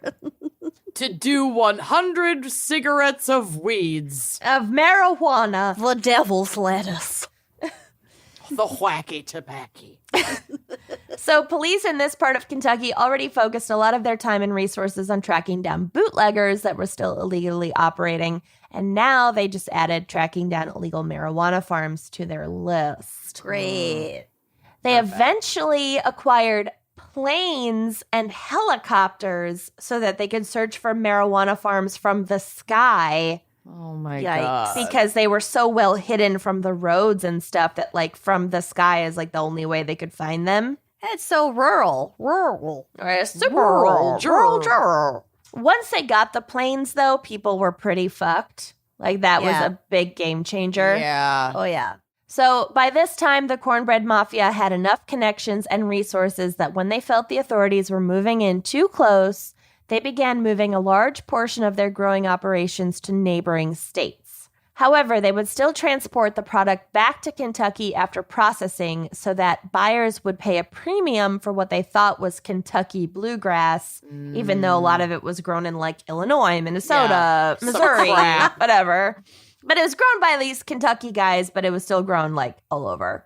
Okay. Also, there was like funny stories about when one of the guys started a growing operation in like northern Minnesota and how like all of the like local like Scandinavian descendant people had like no fucking clue what was happening, and they like planted corn to hide the marijuana crops, Yeah. but they planted the corn late intentionally so that it coincided with like when The growth. it coincided with the growth so that the marijuana plants wouldn't be like higher than the corn Right. plants. Sticking Right. out like a sore thumb. And Sven and Oli were like, what are you doing over there? Yeah, exactly. Sven and Oli were like, Oh, a these little guys late don't- to be planting corn. Don't know what you're doing. These assholes are never going to make it. exact. This Martha, fella- make them a hot dish. There's no way they're eating this winter. They're planting their corn so late in the season. What are these yahoos doing over here? This fellow over here. This little fella don't know what he's doing. fucking word for word, exactly, yes. So I just thought that Marianne, this little fella over here don't know what he's doing. You gotta bet- make him some food for the winter. was, you better make them a hot dish. They're going to starve. You got any more of those moose slippers? They're Better gonna be make- starving and frozen by the time January comes. Better make him a spare for the root cellar. He's Oh, gonna take one need for it. the road, but make sure to bring that what if we Tupperware got back. pickled? What do we got in the deep freeze? These little fellas gonna need something to get them through the wintertime. Oh, something. They're gonna be skin and bones. Anyway, These skin and bones come May, come spring. God. That's so cute. I know, isn't that amazing? I love that. Everybody was like, "Why are you planning so late?" And they were like, "Don't worry about it, and also stop asking us questions. Hope you know how to ice fish. Yeah, you're gonna need it. Here, I brought you some wood for the fire. You're gonna need it." Marianne pickled some walleye last season. We didn't go through it all this past year, Yeah. so you can take the leftovers. Here's some lutefisk. I've had enough for a lifetime. Yeah. So anyway, okay. So police began dedicating themselves to figuring out who the ringleader of this massive growing operation was. And they believed that they had cracked the case when they learned of a man named Bobby Joe Shoemaker, Oh, God. who managed 12 farms scattered throughout Kansas and Missouri. That's a lot of farms. A lot of farms. But after authorities arrested Shoemaker, it soon became clear that he wasn't the cornbread kingpin. Oh, And there the was cornbread. somebody else with an even larger operation still at large. Uh-oh. So this person was a Kentucky native named Johnny Boone, Daniel Love. Boone. who claimed to be descended from Daniel Boone. Really? Yeah. Same as fucking Boone, and he's from Kentucky. Super uncommon name. He would later be referred to as the King of Pot and the Godfather of Grass. Okay, sir. Maybe we shouldn't give ourselves nicknames. Yeah, really. In 1960, at 17 years old, Boone had won the Kentucky 4-H championship for a tobacco farm project, which consisted of, quote, 2.6 acres, which he irrigated, suckered carefully, and Ish. saved all of the ground leaves. And then this was actually his second statewide 4-H championship. He'd also won 2 years earlier at 15 for breeding sheep. Oh, he was a man of the land. Wow. So he graduated from high school in 1961, was a football star. Oh, wow. And although he had a scholarship for the University of Kentucky, go Wildcats. Actually, I'm a Cardinals fan. It's fine. Johnny Boone instead started a young... You're not an anything fan. I'm not an don't anything watch sports. I I'm own not in anything. a Cardinals t-shirt. Red is more my color. It's fine. Yeah. So anyway,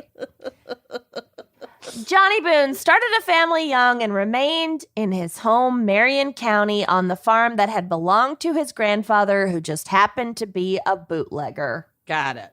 According to one source, quote, Johnny Boone started farming and distilling on both sides of the law to raise his family. Man's Oh, got to he's a do what a family man's man. got to do. Mm-hmm. Johnny Boone is credited as being the early member of the cornbread mafia who had been able to figure out how to successfully breed the plants in order to produce a product that would give people a strong but pleasurable high.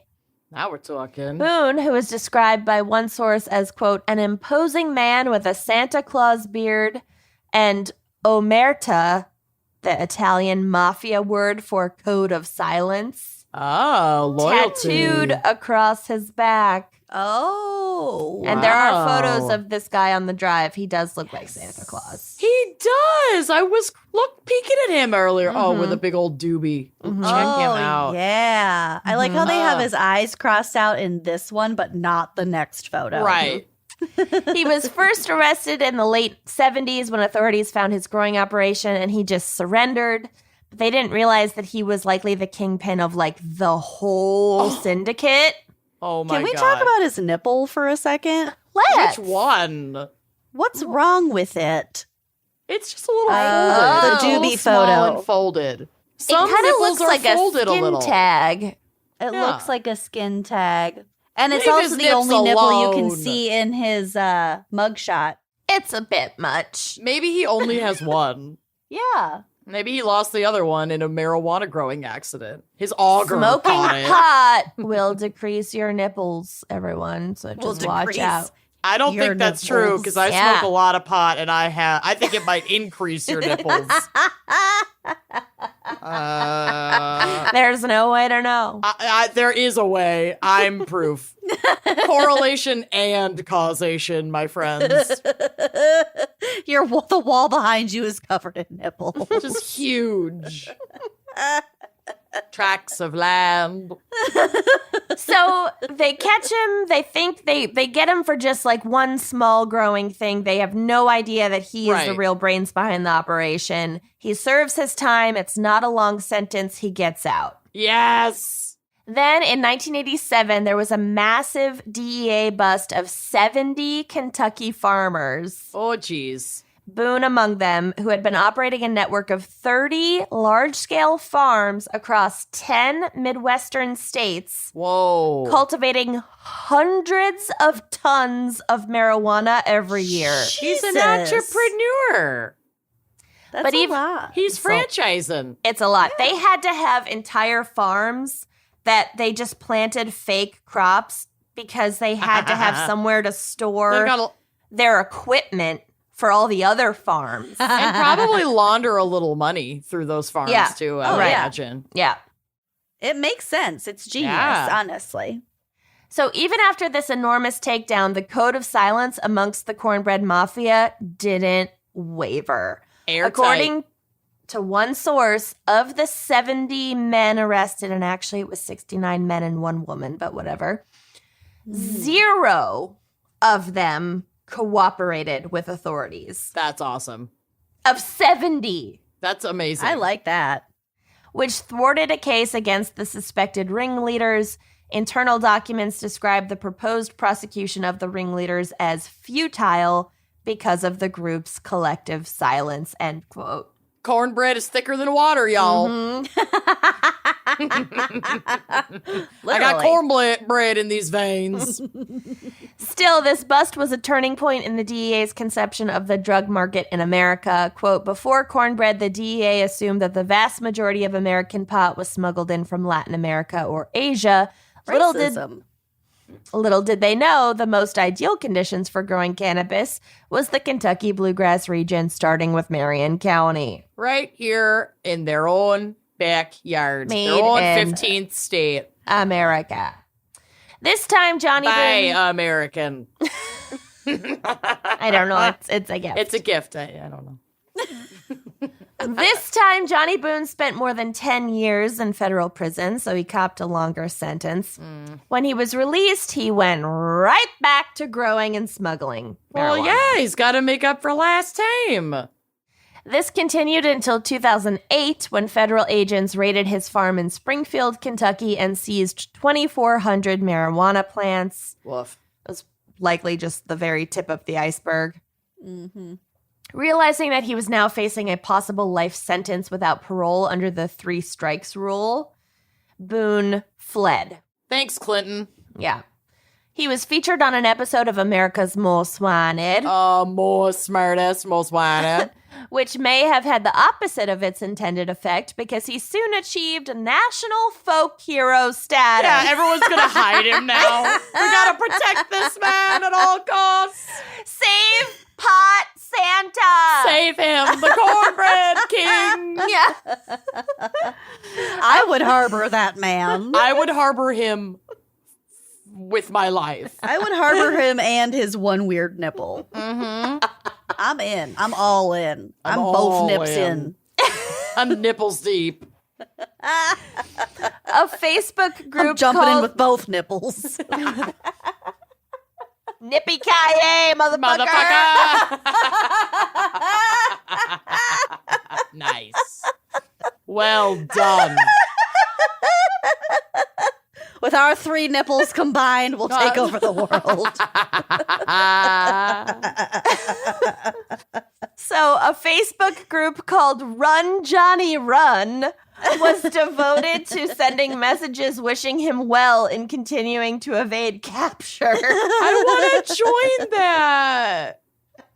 I'm looking it up right. Look at it. Send me an invite. Well, he managed to remain on the lam until 2016 when he was apprehended in Montreal at 73 years old. He had spent 8 years on the run. Wow. You know he got a lot of help. Yeah, from the Kentucky State Police and the U.S. Marshals Service. Wow. Amazing. Oh, no. Run, Johnny, Run is a band. Oh. I don't know if you can see the picture. I'll take a screenshot. Are they from Kentucky? Ooh, I don't know, but they typically reply within a few hours. Oh, good. Send a DM. Boston's hottest new band didn't just happen by chance. They've played together for some 30 years. Okay, But they're a then how authentic new are rock, they? rhythm, and blues band. I don't like it. Okay. Yeah, the hottest new band. That's been around for 30 years. Something's not adding up. I don't think you know what new means. There are some suggested Or edits. hottest. Or hottest.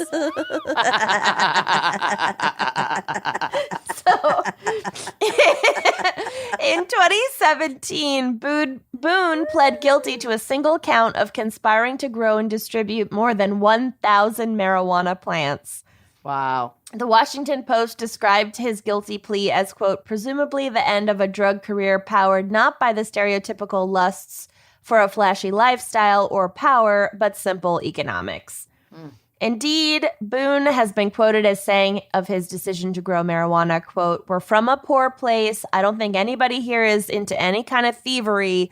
I can only say that in our area, marijuana is one of the things that helps put bread on the table for people. And he really was not flashy. Like, he drove like a really old beat up truck. Look at him. He's only got one nipple. Yeah.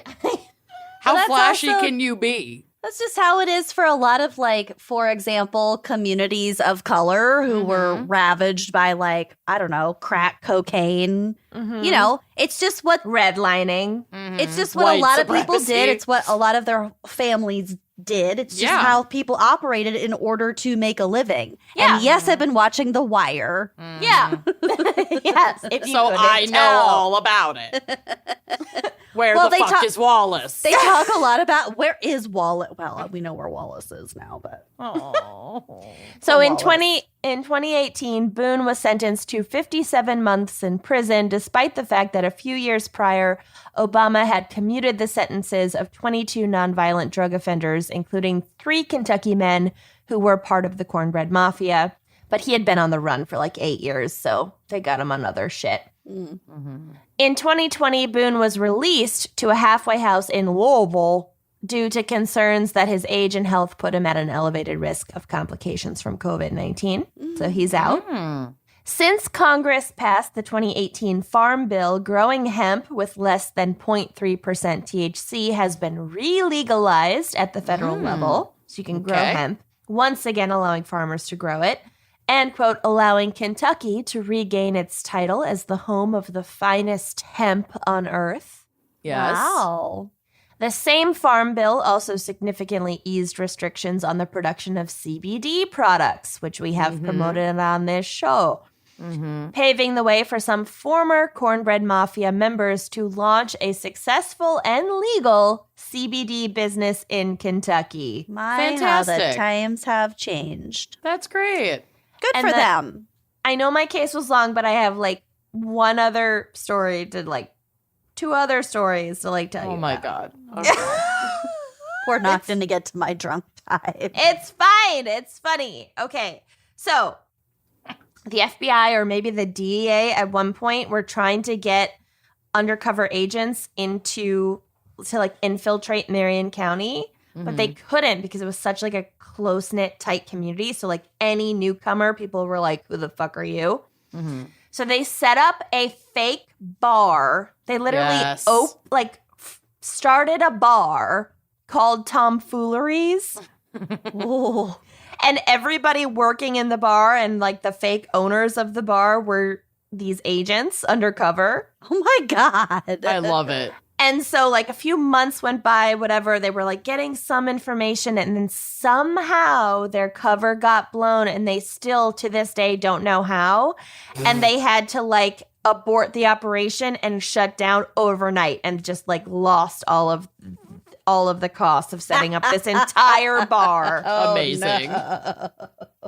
And then also the like main hangout place was this place called Bickett's Pool Hall. Bickett's Pool Hall. Not Bigot, but Bickett. Bicket. It's pretty close. It's pretty close. Close. Yeah, do with that information what you will. Yeah.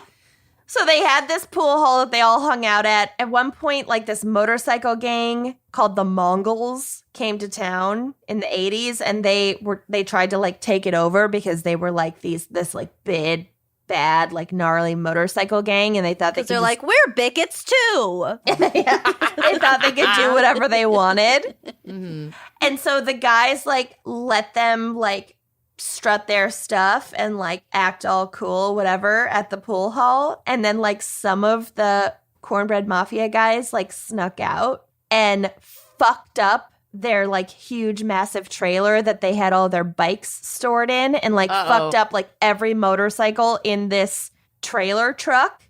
They like cut a bunch of, they just like fucked up all their motorcycles. And then the gang came back and they were like, what, like, you know, tens of thousands of dollars of damage. And then they came back to the pool hall and they're like, who saw it? Who fucking did this? Whatever. And everybody was like, I didn't see shit. Well, we know they don't snitch.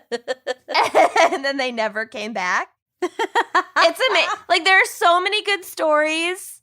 I like in this book. community. I got a lot of information from the book The Cornbread Mafia by James Higdon. It's really interesting if anybody wants to check it out. Love There's it. so many fun stories. I love it. I love it. Well done. Nice Thank you. job. Cute. Let's hear Well, a quick word from our sponsors. So, if you're like us, pretty much the only thing you care about is being comfortable all day, no matter what, in every situation. It's number one. Number one It's priority. number comfort. one. I'm always looking out for number one, and number one is comfort. We put our bodies through so much. Falling off a ladder, pushing them to the limit for sport. Okay, well, maybe not that.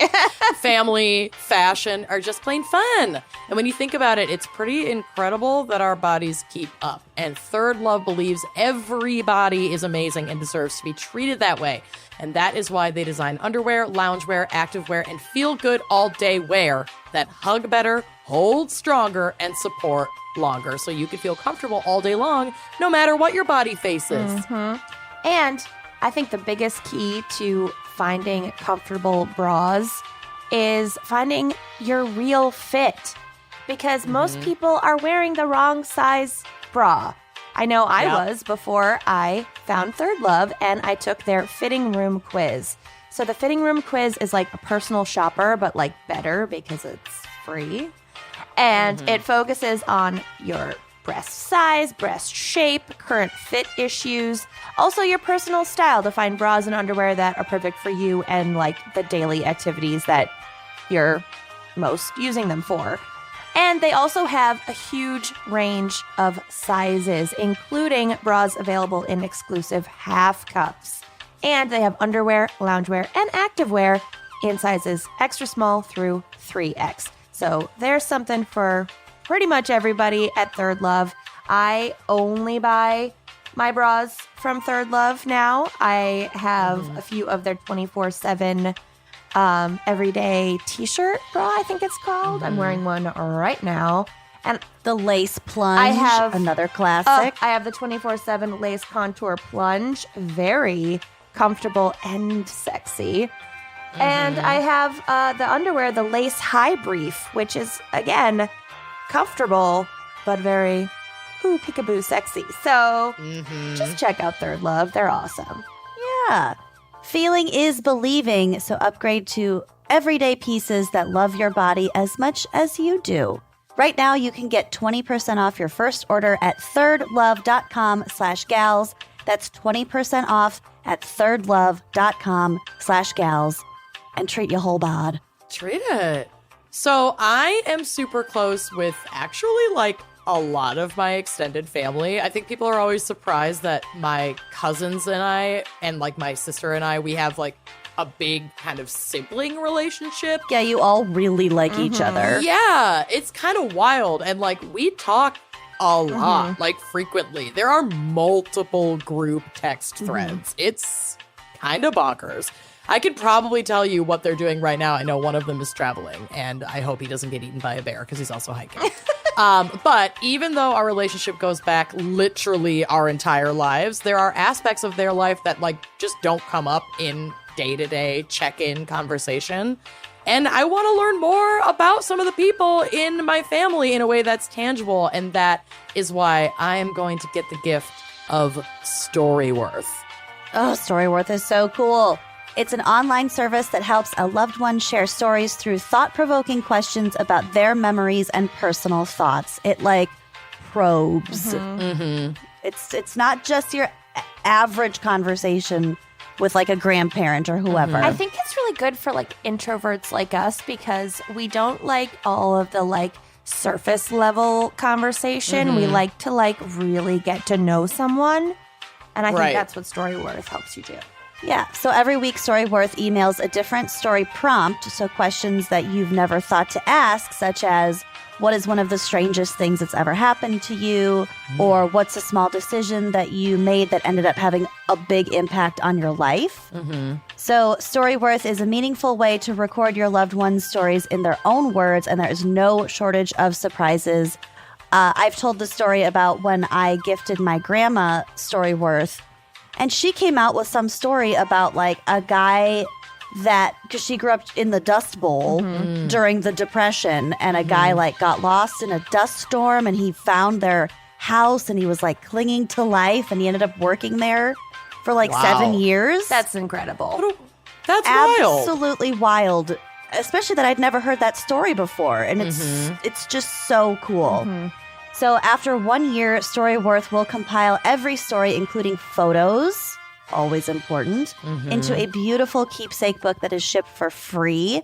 You can order multiple copies for your siblings, children, other relatives. I mean, my grandma has a billion siblings. I'm sure they would all want a copy of this book.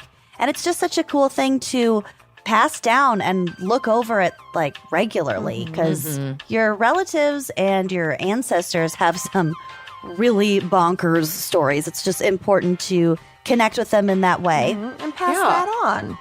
So Storyworth is a meaningful gift you and your family can treasure forever. Get started right away with no shipping required by going to storyworth.com/gals. You'll get $10 off your first purchase. That's storyworth.com/gals for $10 off. And treat yo family. Treat them. Okay, are you ready for my case? Maybe. You're not. The fan pickers are out to get us and ruin our lives. This is dark as fuck. Pick 'em dark. Yeah. They put me to shame. They have the problem, not us. It's you. It's not me. This is like up there with one of the hardest cases I've researched, so thanks. I hate it. Oh, Jesus. Okay. I want to start off by giving a huge shout out to the podcast Southern Fried True Crime, who I believe we've met at CrimeCon a couple times. I think so. Erica. Yes. Very nice. The Murder podcast, which like murder, but like her murder, like murders of women. Like her story. Yeah, exactly. For their in-depth coverage of this case, which was like the foundation of a lot of my research today. So go check them out, and thank you for sharing your sources and your take on this truly tragic event. So let's get into it. Melissa Autry, who went by Katie, which I believe was her middle name, was a freshly enrolled 18-year-old freshman at Western Kentucky University, which is located in Bowling Green, Kentucky. She was super fucking smart and had done very well in high school and had big dreams to become a dental hygienist. Smart. So smart. She was a small town kid ready to step out of Pellville, Kentucky and experience the big wide world. Her friends and family remember her as sharp as a tack and the funniest person they knew, and she lived to bring joy to others, which wasn't always easy considering the adversity that she faced as a child. Katie and her sister Lisa were foster children, and Katie didn't know her father. It's like not, they have the same mom. It was not 100% sure if they have the same dad. she knew or had met Lisa's dad, her sister's dad, and there was suspicion that he might have also been her dad, but she was never sure. Little cloudy. So okay. they were definitely half sisters, possibly full. Passively. Okay. Their biological mother struggled with her mental health, which took a turn after little sister Lisa was born. Their mother sought treatment for her mental health after a schizophrenia diagnosis and regained. Oh, and during that time, Katie and Lisa went and lived with one of their aunts. When their mother seemed to have regained control over her health, she took the girls back into her care, but this was sadly short-lived, and the girls went into the care of another aunt named Barbara after a few short months. That is tough. It is really tough, and it gets tougher. Existing strains on Barbara's marriage led to divorce while the girls were living there, and in the process of this split, both Katie and Lisa had to enter the foster care system and could no longer be cared for by members of the family. Oh, God. They went together, though? Yes, they did. Okay. So fortunately, the next sentence, the girls were able to stay together and were placed with Jim and Shirley Inman in this very same town so that their friend and school situations wouldn't be completely uprooted. But this new family had completely different parenting styles and values than any of the family they had lived with prior. Mm-hmm. Jim and Shirley were older. They were in their 60s, and Katie was only 10 and Lisa was 8. So that's like pretty old to have two younger kids come into your there would home. already be like just a generational Uh-huh. divide. Jim was a retired military man who ran a clean, strict, and religious home, which kept the girls from socializing much and forbade them from dating until as they were hitting puberty. It's like you can't hang out with boys. Is this what year is this in? This would have been the late 90s, early 90s when they were little. Okay. But when the crime happens is like 2003. Okay. So she would have been around our age, Okay. like a couple years older than us. So Katie channeled this into academic achievement, and likely just to get some fucking social time, she enrolled in a fuck ton of academic and sport extracurriculars. Like she did everything imaginable at school. That's good. She needed like an excuse to get out of the house, and that Probably. was allowed. Yeah. She was a I picture perfect feel high that. school student. Yeah. Yeah. She was doing like 10 she times dragged her the best friends activities into any it. of us ever did. She was a picture perfect high school student, on the honor roll, head cheerleader, consistent winner of student of the month. Basically the exact opposite of me as a Okay, high I school no kid. longer feel that. In every possible way. Yeah. So Katie was a shoo-in when it came to admission to Western Kentucky University, and her academic achievement coupled with her foster status qualified her for full coverage of her tuition and housing. That's for good. Yeah. So she moved into Poland Hall on campus and formed an incredibly close bond with her roommate, Danica. She maintained a relationship with both her foster parents and her biological mother, but neither relationship was very close. And so her friendships at school and her closeness with her sister were like the most important thing for her. On her own, for the first time, she leaned into the party life, and because of the fucking patriarchy, was, quote, slut-shamed for sleeping with boys at her school, and was called, quote, the hoe on the second flow, which is a charming combo of misogyny and racism. Love that. So, yay. Yeah, that's nice. Heaven forbid this young woman who has been shuffled around all of her childhood actually discover herself and her sexuality. Boo. So by her second semester, Katie had made the decision to explore her options a little bit more, though she can remain in the foster system as a student until the age of 21 in order to collect benefits for her tuition. Like, that's part of the foster care system That's for not older that foster late. kids. I mean, didn't we all I was 16. We were I would've- 21 when we graduated College. college though. Right. So, So like- that doesn't give a lot of wiggle room. No. It doesn't, but that's kind of the point, is that like you Right. can extend it so that the benefits, quote unquote, that are set aside for foster But children. you can't like go part-time and graduate in 6 years. Nope. You have to go and graduate in 4 years. You have to do full time. Apparently. Yeah, It might be different state to state though. Right. It might be, I don't but know. who knows? But she wanted to leave the foster system, and go to school part time, which meant her tuition was no longer covered. So she got a job at a smoothie shop and started saving up to get her own car. And the smoothie shop was surprisingly not bringing her car buying money. So she got another job as a dancer at a local club called Tattletales, Uh-oh. which the Cornbread Mafia were not. Yeah. Exactly. And no shade, but no I just, shade. I just want her to be safe. Well, She's not. Okay. But it's not because of Tattletales. Okay. She enjoyed working there and was saving up enough money to get a car and eventually move into an off-campus apartment and out of student housing. So while she was at WKY, Katie met a couple boys from Bowling Green that she'd seen around town, but they weren't students at her school, and she, like, barely knew them. I don't think she even knew one of them at all. So they were Luke Goodrum, who was 21, and Steven Souls, who was 20. It might also be Souls, but I'm not sure. Steven and Luke were not very close friends, but they knew a lot of the same people, and they, like, had the same weed guy, so they ended up at the same parties all the time. And on the night of May 3rd, 2003, the boys were invited to a frat party on the WKU campus, because they had a bunch of friends who went to the school, so they would, like, go to parties on campus all the time. Like you did. Yep, exactly. Katie and Danica had also been invited to this party, and Danica recalls that Katie had been pre-gaming pretty heavily beforehand, which irritated Danica, who would take on the role of babysitter when Katie drank too much. Like you did. Yeah, well, we've all done that for each other. At some We've all point. been there. So Danica and Katie are They're roommates. still roommates in Yep. the off-campus housing? No, so Katie wants to move out of campus housing and into but her she's own still apartment. living on But campus. she's still living on campus and saving up money while she works at Tattletales. Got it. So Katie had tried to dance with a boy that she had a crush on at the party, but he turned her down, and she made a bit of a scene about it on the dance floor, which sounds exactly like me.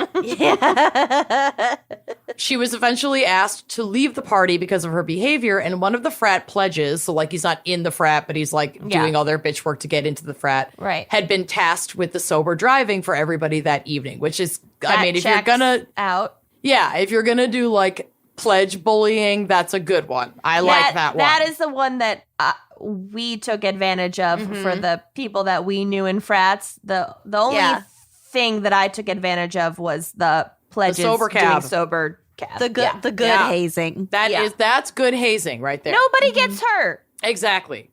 Yeah, Ideally. nobody. Well, we'll get to it. Well, no. From that, yeah. Hypothetically, theoretically, nobody gets Yeah, it. if all goes well, nobody gets hurt. Yeah. So Luke Goodrum remembered seeing this scene play out at the party, but said he never interacted with Katie. Steven Souls had been so drunk before they even got there. Like Luke drove to the party. Steven was riding with him and was hammered. Apparently he like puked in the car on the way there. And they got there, and Steven had just like passed out in the car. So Luke was like, "Fuck this! I'm going into the party. You just sleep it off." Oh, that's Yeah, gonna be bye. a fun party. Jesus Christ. Yeah, ew. When Steven awoke, he tried to get a ride home from another friend. Like he called a buddy, and that buddy was like, "Fuck you! I'm not coming to pick you up." So Steven also found himself escorted by the sober frat pledge who had been tasked with driving Katie back to her dorm. So now this kid has both of them in his car. That's a poor kid. I know. The pledge testified that he watched Katie walk into her dorm building alone that night. Danica called to check on her a few hours later, around 2:30 a.m., and had a conversation with her on the phone where it kind of sounded like Katie was like face down, like talking into her pillow, like muffled, which isn't alarming for a drunk person to do. That makes me scared. Yeah. So Danica remembers hearing a door close in the background of the phone call.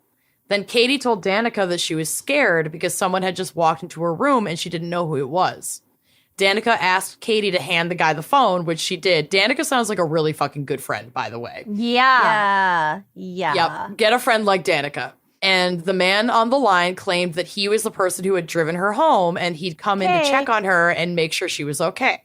Okay. Danica instructed him. But also get out. Yeah. Danica instructed him to leave her in the recovery position, so like on your side with your head propped up by a pillow in case you throw up. Don't And choke to- on your own vomit. Danica! Exactly. I know. I love her. And then told him to leave, like get out of the dorm. Yeah. And then she claims That's when she you're heard like, another. I'm going to be there in 3 minutes. Yeah, exactly. I'm down the street. Bye. Then she claims to have heard another male voice in the background of the call, but this could never be corroborated. And she's also calling like from this party, so who knows? But Katie took the phone back and said that she's fine. She just wants to go to bed. And none of this sat right with Danica, who called another friend in the same dorm to go check on her, but that friend didn't answer because it's like 2:30 in the morning at this point. So Danica's like doing everything she can to make sure her drunk friend is okay. An hour and a half later, at about 4:08 a.m., the fire alarm in Katie's dorm went off. This was pretty common, especially with young drunk college idiots in the dorm and, like, let's be honest, a whole lot of pot smoking. So The co-eds didn't think too much of it as they made their way out to the front walkway. But they knew that shit was serious when firefighters arrived and they saw Katie being wheeled out of the dorm on a gurney with an oxygen mask affixed to her face. Her face, chest, and arms were horrifically burned. Oh, What? shit. Katie was so burned, in fact, that the first responders couldn't get an IV started on her way to the hospital. Oh my God. You guys, it's so bad. So just like trigger warning on all of this next part. I was not anticipating burns. No. It's really fucking awful. Doctors would discover burns covering over 40% of her body. Doctors also discovered a t-shirt tied around Katie's neck, blunt force trauma to her head, a black eye, and puncture wounds on her body. The burns were only on the front of her, none on her back, none below the knee. This part's really fucking bad. Her genitals had been burned to the point where a catheter couldn't even be placed because, like, her urethra was, like burned. Melted.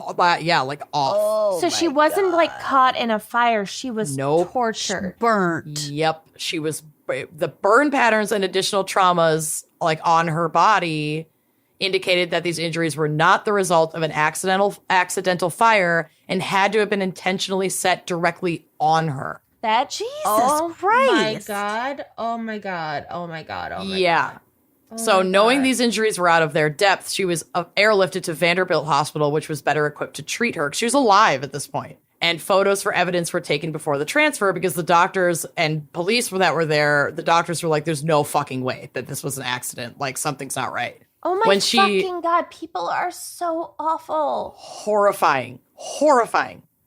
So when she arrived at Vanderbilt, she was barely alive. She survived for 3 days, which was just long enough for her biological and foster family to come say goodbye. And she passed away on May 7th, 2003, and her death was ruled a homicide. What the fuck? Fan picker, I'm looking at you. Jesus Christ, y'all. You do I not know. have to pick The worst The shit in the worst. fucking these world. impossibly dark cases. It's really Jesus. sad.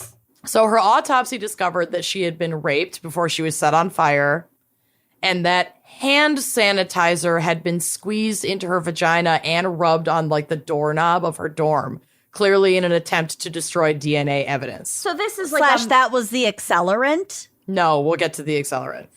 so it's just like a really fucking sadistic ass predator. Who really wanted to cover it up. And did a terrible job, and we'll get to it. Her attacker used hairspray as a fire accelerant on her skin, so sprayed hairspray, like, all over her and then lit it on fire. God. Yep.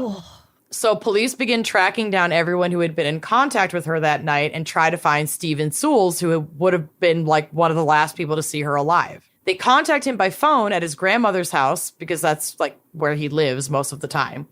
That's his listed address. And he immediately lies to police and assumes the identity of his cousin over the phone, claiming that Stephen was in Louisville and had been there for several days. The sober driver, whose name was Ryan, also wasn't completely honest with police at first, omitting that Stephen was also in the car when he drove her back to the dorm and that he'd followed her into the dorm. He'd always said that she went home alone. Oh my God. He Steven- let this happen. Pretty The much. pledge was covering for Steven. The pledge didn't follow her into the dorm. Nope. It was Steven the whole time. Stephen the whole time. It wasn't the guy who drove her home. Nope. And Steven's name didn't even come up at all until police specifically asked Ryan about Steven because he was already a person of interest. Turns out, like what Ryan had told everybody, he hadn't left with Steven in the car, but allowed him to get out and follow Katie into her dorm room. Why are men? Ryan. And I think that Christ. there's like, it seems like Ryan, and there's not like a ton of info on this, but Ryan and Steven knew each other and were like, Yeah, fucking maybe must not have. close friends, but friendly enough that Ryan was probably covering for him or just not trying not to friendly mention it. enough to be like, whatever. My friend is gonna date rape this chick, and I'll lie for him. Probably not fucking knowing sick. that it would be as horrific as it was, but still Doesn't matter. fucking knowing enough to lie about it. I mean, I don't want to blame Ryan as much as we're blaming fucking Well, Steven. no, but No, Ryan's but complicit in what happened here. Absolutely. But yeah, He- like, sorry. He knew if he saw this extremely drunk girl go into her dorm, and then this guy follow her, and he knew enough to lie about the following of her. Oh, and he apparently fucking knew something was up. Oh, and apparently Steven made some comment about like wanting to holler at her, quote unquote, after she got out of the car. So like he expressed his interest in this girl. This is the perfect glaring example of yes, all men. And rape culture. Yes, all men. Yeah, exactly. Yeah. Even if there are any men listening, which we know statistically there are like 3. We We're lost talking to most both of you of a you. while ago, but yeah, we're talking to both of you. Listen straight up, men who are listening to this Bill podcast. and Zach. Zach doesn't listen. I know. No, Corey doesn't fucking listen. I think Bill stopped when we moved in together, which is fair. He's like, I hear enough of you. If you can sleep at night because you're like, well, I've never raped anyone, but this is it. This is how it happens. This is if you're not how it perpetuates. You were the fucking driver. Yeah. Grab your dumbass friend and leave. Done. That's Don't it. let him prey on a drunk woman. Make sure not she cute. gets into her room safe, and then make sure she sleeps safe. Alone. Yeah. So, anyway. All the while, Steven, whose little Louisville lie was sniffed out immediately, maintained that he had never been in a car or a dorm with Katie. But Steven's own father ratted him out to police when Steven let it slip that he'd, quote, had sex with Katie that night, and that he was scared the cops would think he killed her. Good. I'm glad his fucking dad was like, Oh, yeah. Yeah. Don't fucking protect your kids when it comes to this kind of shit. There needs to be accountability and Hear justice. that, laundry family? Yeah. Well, yeah. So his story to the police changes once again, this time claiming he had consensual sex with her, but left her dorm around 3 a.m. He also admitted to being the one who spoke to Danica during the check-in call. He claimed that someone else was calling while he was in the room with her and that he didn't hurt her, but maybe whoever was trying to call did. Weak. Then his prints were found on the bottle of hairspray in Katie's dorm room, and his story changes once again. This time, he claimed he was in her room, they were having sex, and someone knocked on the door. Katie got up to open the door, and Luke Goodrum walked in and allegedly asked if he could also have sex with her. Katie said no. Luke flew off the handle and attacked Katie. Steven left the room, and when he came back, Luke was sexually assaulting her. Luke threatened Steven if he said anything about this and sprayed Katie with the hairspray. At that point, Steven claims he left and doesn't know what happened next. Both Steven and Luke were then court-ordered to submit DNA for testing, and Luke maintained that he only saw Katie drunk at the frat party. Detectives eluded that they had DNA or fingerprint evidence of Luke's at the scene, like during questioning, which is a pretty common tactic. They were of lying police, to try but to see if they were lying, and he never changed his story, but like he was not there. Because he was not there, but I guess there was like enough circumstantial evidence that he was arrested alongside Steven, and they were both charged with capital murder. At trial, prosecutors made it clear that they were seeking the death penalty. They were both charged with rape, sodomy, arson, and murder. DNA results run through the lab only brought back Steven's DNA, but Luke remained in prison awaiting trial, even though there was no physical evidence to put him at the scene. So it was only Steven's word that Luke was there. Yep. And That's apparently fucked. some like jailhouse informants that it was like never even, I don't know, submitted in court because they were like known to be not credible. Shit. So there were like some folks that were at the same jail as like Luke and Steven that were like, oh yeah, Luke said he did it. Bah. Here's another reason. If it's not reason enough to not be friends with creepy asshole dudes because they prey on women, don't be friends with creepy asshole dudes because They'll take you down with implicate them. you. Yeah. Protect yourself, Yeah. creepy asshole dudes. So Steven was offered a plea bargain to remove the death penalty off the table if he testified against Luke. That's And- fucked up. Yep, this is a desperate move by the prosecution, who had less and less evidence that Luke was even there. And Steven, of course, doesn't want to fucking die, so He'll implicate anybody. he's like, yep, I'll do it. Fucking Big Bird was there. yeah. God, this is So fucked Steven, up. oh, it's so fucked up. Our justice system is garbage. So Steven pled guilty to murder and will be in jail for the rest of his life without the possibility of parole. So, like, he's locked up. That's done. And Steven stated at his sentencing, "It was not my fault, and I'm sorry. I know my sorries can't bring her back. She won't ever have to go through nothing like that again. She had But to go it through wasn't it once. my fault." Yeah. You fucking psychopath. You I know. sprayed her with hairspray and lit her on fire after raping her. But it wasn't his fault, and he's sorry.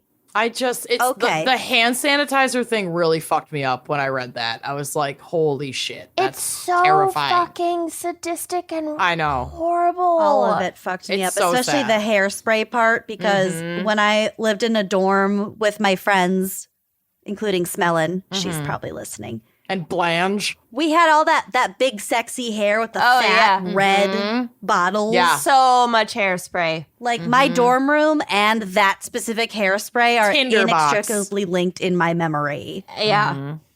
Totally. So Luke remained in jail for 2 years pending trial.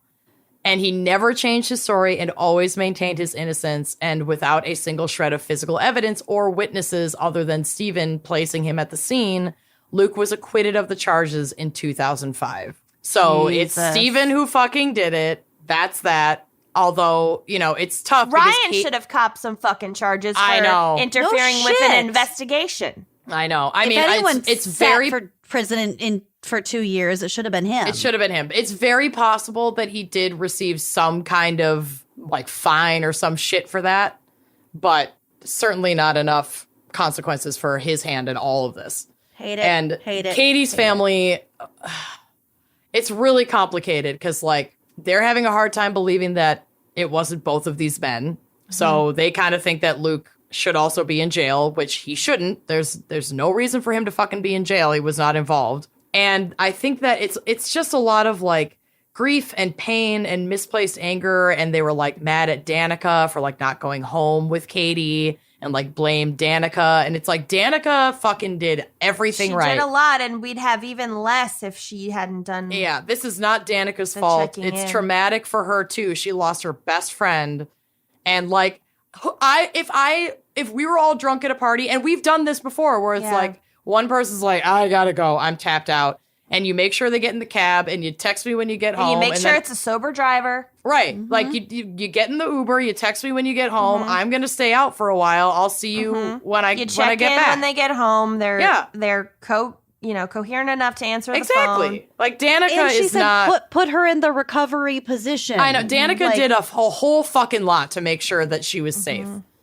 So I hope that she's not taking that too much to heart, because it's not about her. It's about It's not grief. Danica's fault that there's It's not this Danica's fucking fault. predator out there, Nope. and that rape culture exists, and that Nope. this Ryan guy let this predator follow Yep. her in and then covered for him. Yeah, it's Steven and Ryan who are it's 100% Steven and like 50 to 60% Ryan's bullshit. And that's poor my Katie. case. Poor Katie. Thank Jesus. you, fan picker Olivia. Olivia, why? Well, that was Also, horrific. I love you, and that was horrific. Yeah, thank you Thank for your support. That Thank was you, awful. Olivia, for your horrific suggestion. Your horrific support. And also thank you to your grad school BFF, Charlie Rand. May you never listen to any of Olivia's horrific suggestions. She's full of bad ideas. Take Olivia's suggestions with a grain of salt. All right. We'll talk to you next week. See We you love next week. you. Bye-bye. Thanks for listening to Wine and Crime. Our cover art is by Kala Yip. Music by Phil Young and Corey Wendell. Editing by Jonathan Camp. Check out our website and blog at wineandcrimepodcast.com. You can also follow us on Facebook, Twitter, and Instagram at Wine and Crime Pod. If you have questions, answers, or recommendations to share, email us at wineandcrimepodcast@gmail.com. Episodes are available on Apple Podcasts, Stitcher, Google Play, basically wherever you get your favorite podcasts. And if you like the show, please rate, review, and subscribe on Apple Podcasts. It is the best way to spread the word. If you'd like to show your support and get a shout out on air, visit our Patreon page to keep this podcast and the wine flowing. Cheers. Hi, I'm Noelle.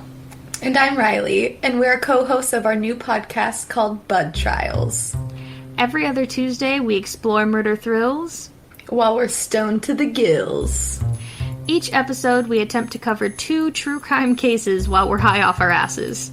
If true crime podcasts are your thing and you want to laugh along with us, just search for Bud Trials anywhere you listen to podcasts. You can also keep up with us on Instagram at Bud Trials. Our first episode is available on 4/20. So whether you smoke a bowl, eat an edible, take a dab, light a doobie, or just love true crime, check out Bud Trials. Hope to see you soon, little buds. Bye. Bye.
Right now, new and current customers can get any phone for free at US Cellular, so you can connect with all your family members this holiday season. You could even call your aunt, who always makes you talk to your cousin, who's a dog. Or, maybe just send her a festive text. Get the gift of connection at US Cellular. Get any phone free today. US Cellular, built for us. Terms apply. Visit uscellular.com for details. We value human connection with fewer distractions. US Cellular, built for us. Visit your US Cellular authorized agent, Cellular Advantage, located at 918 South Locust Street in Glenwood.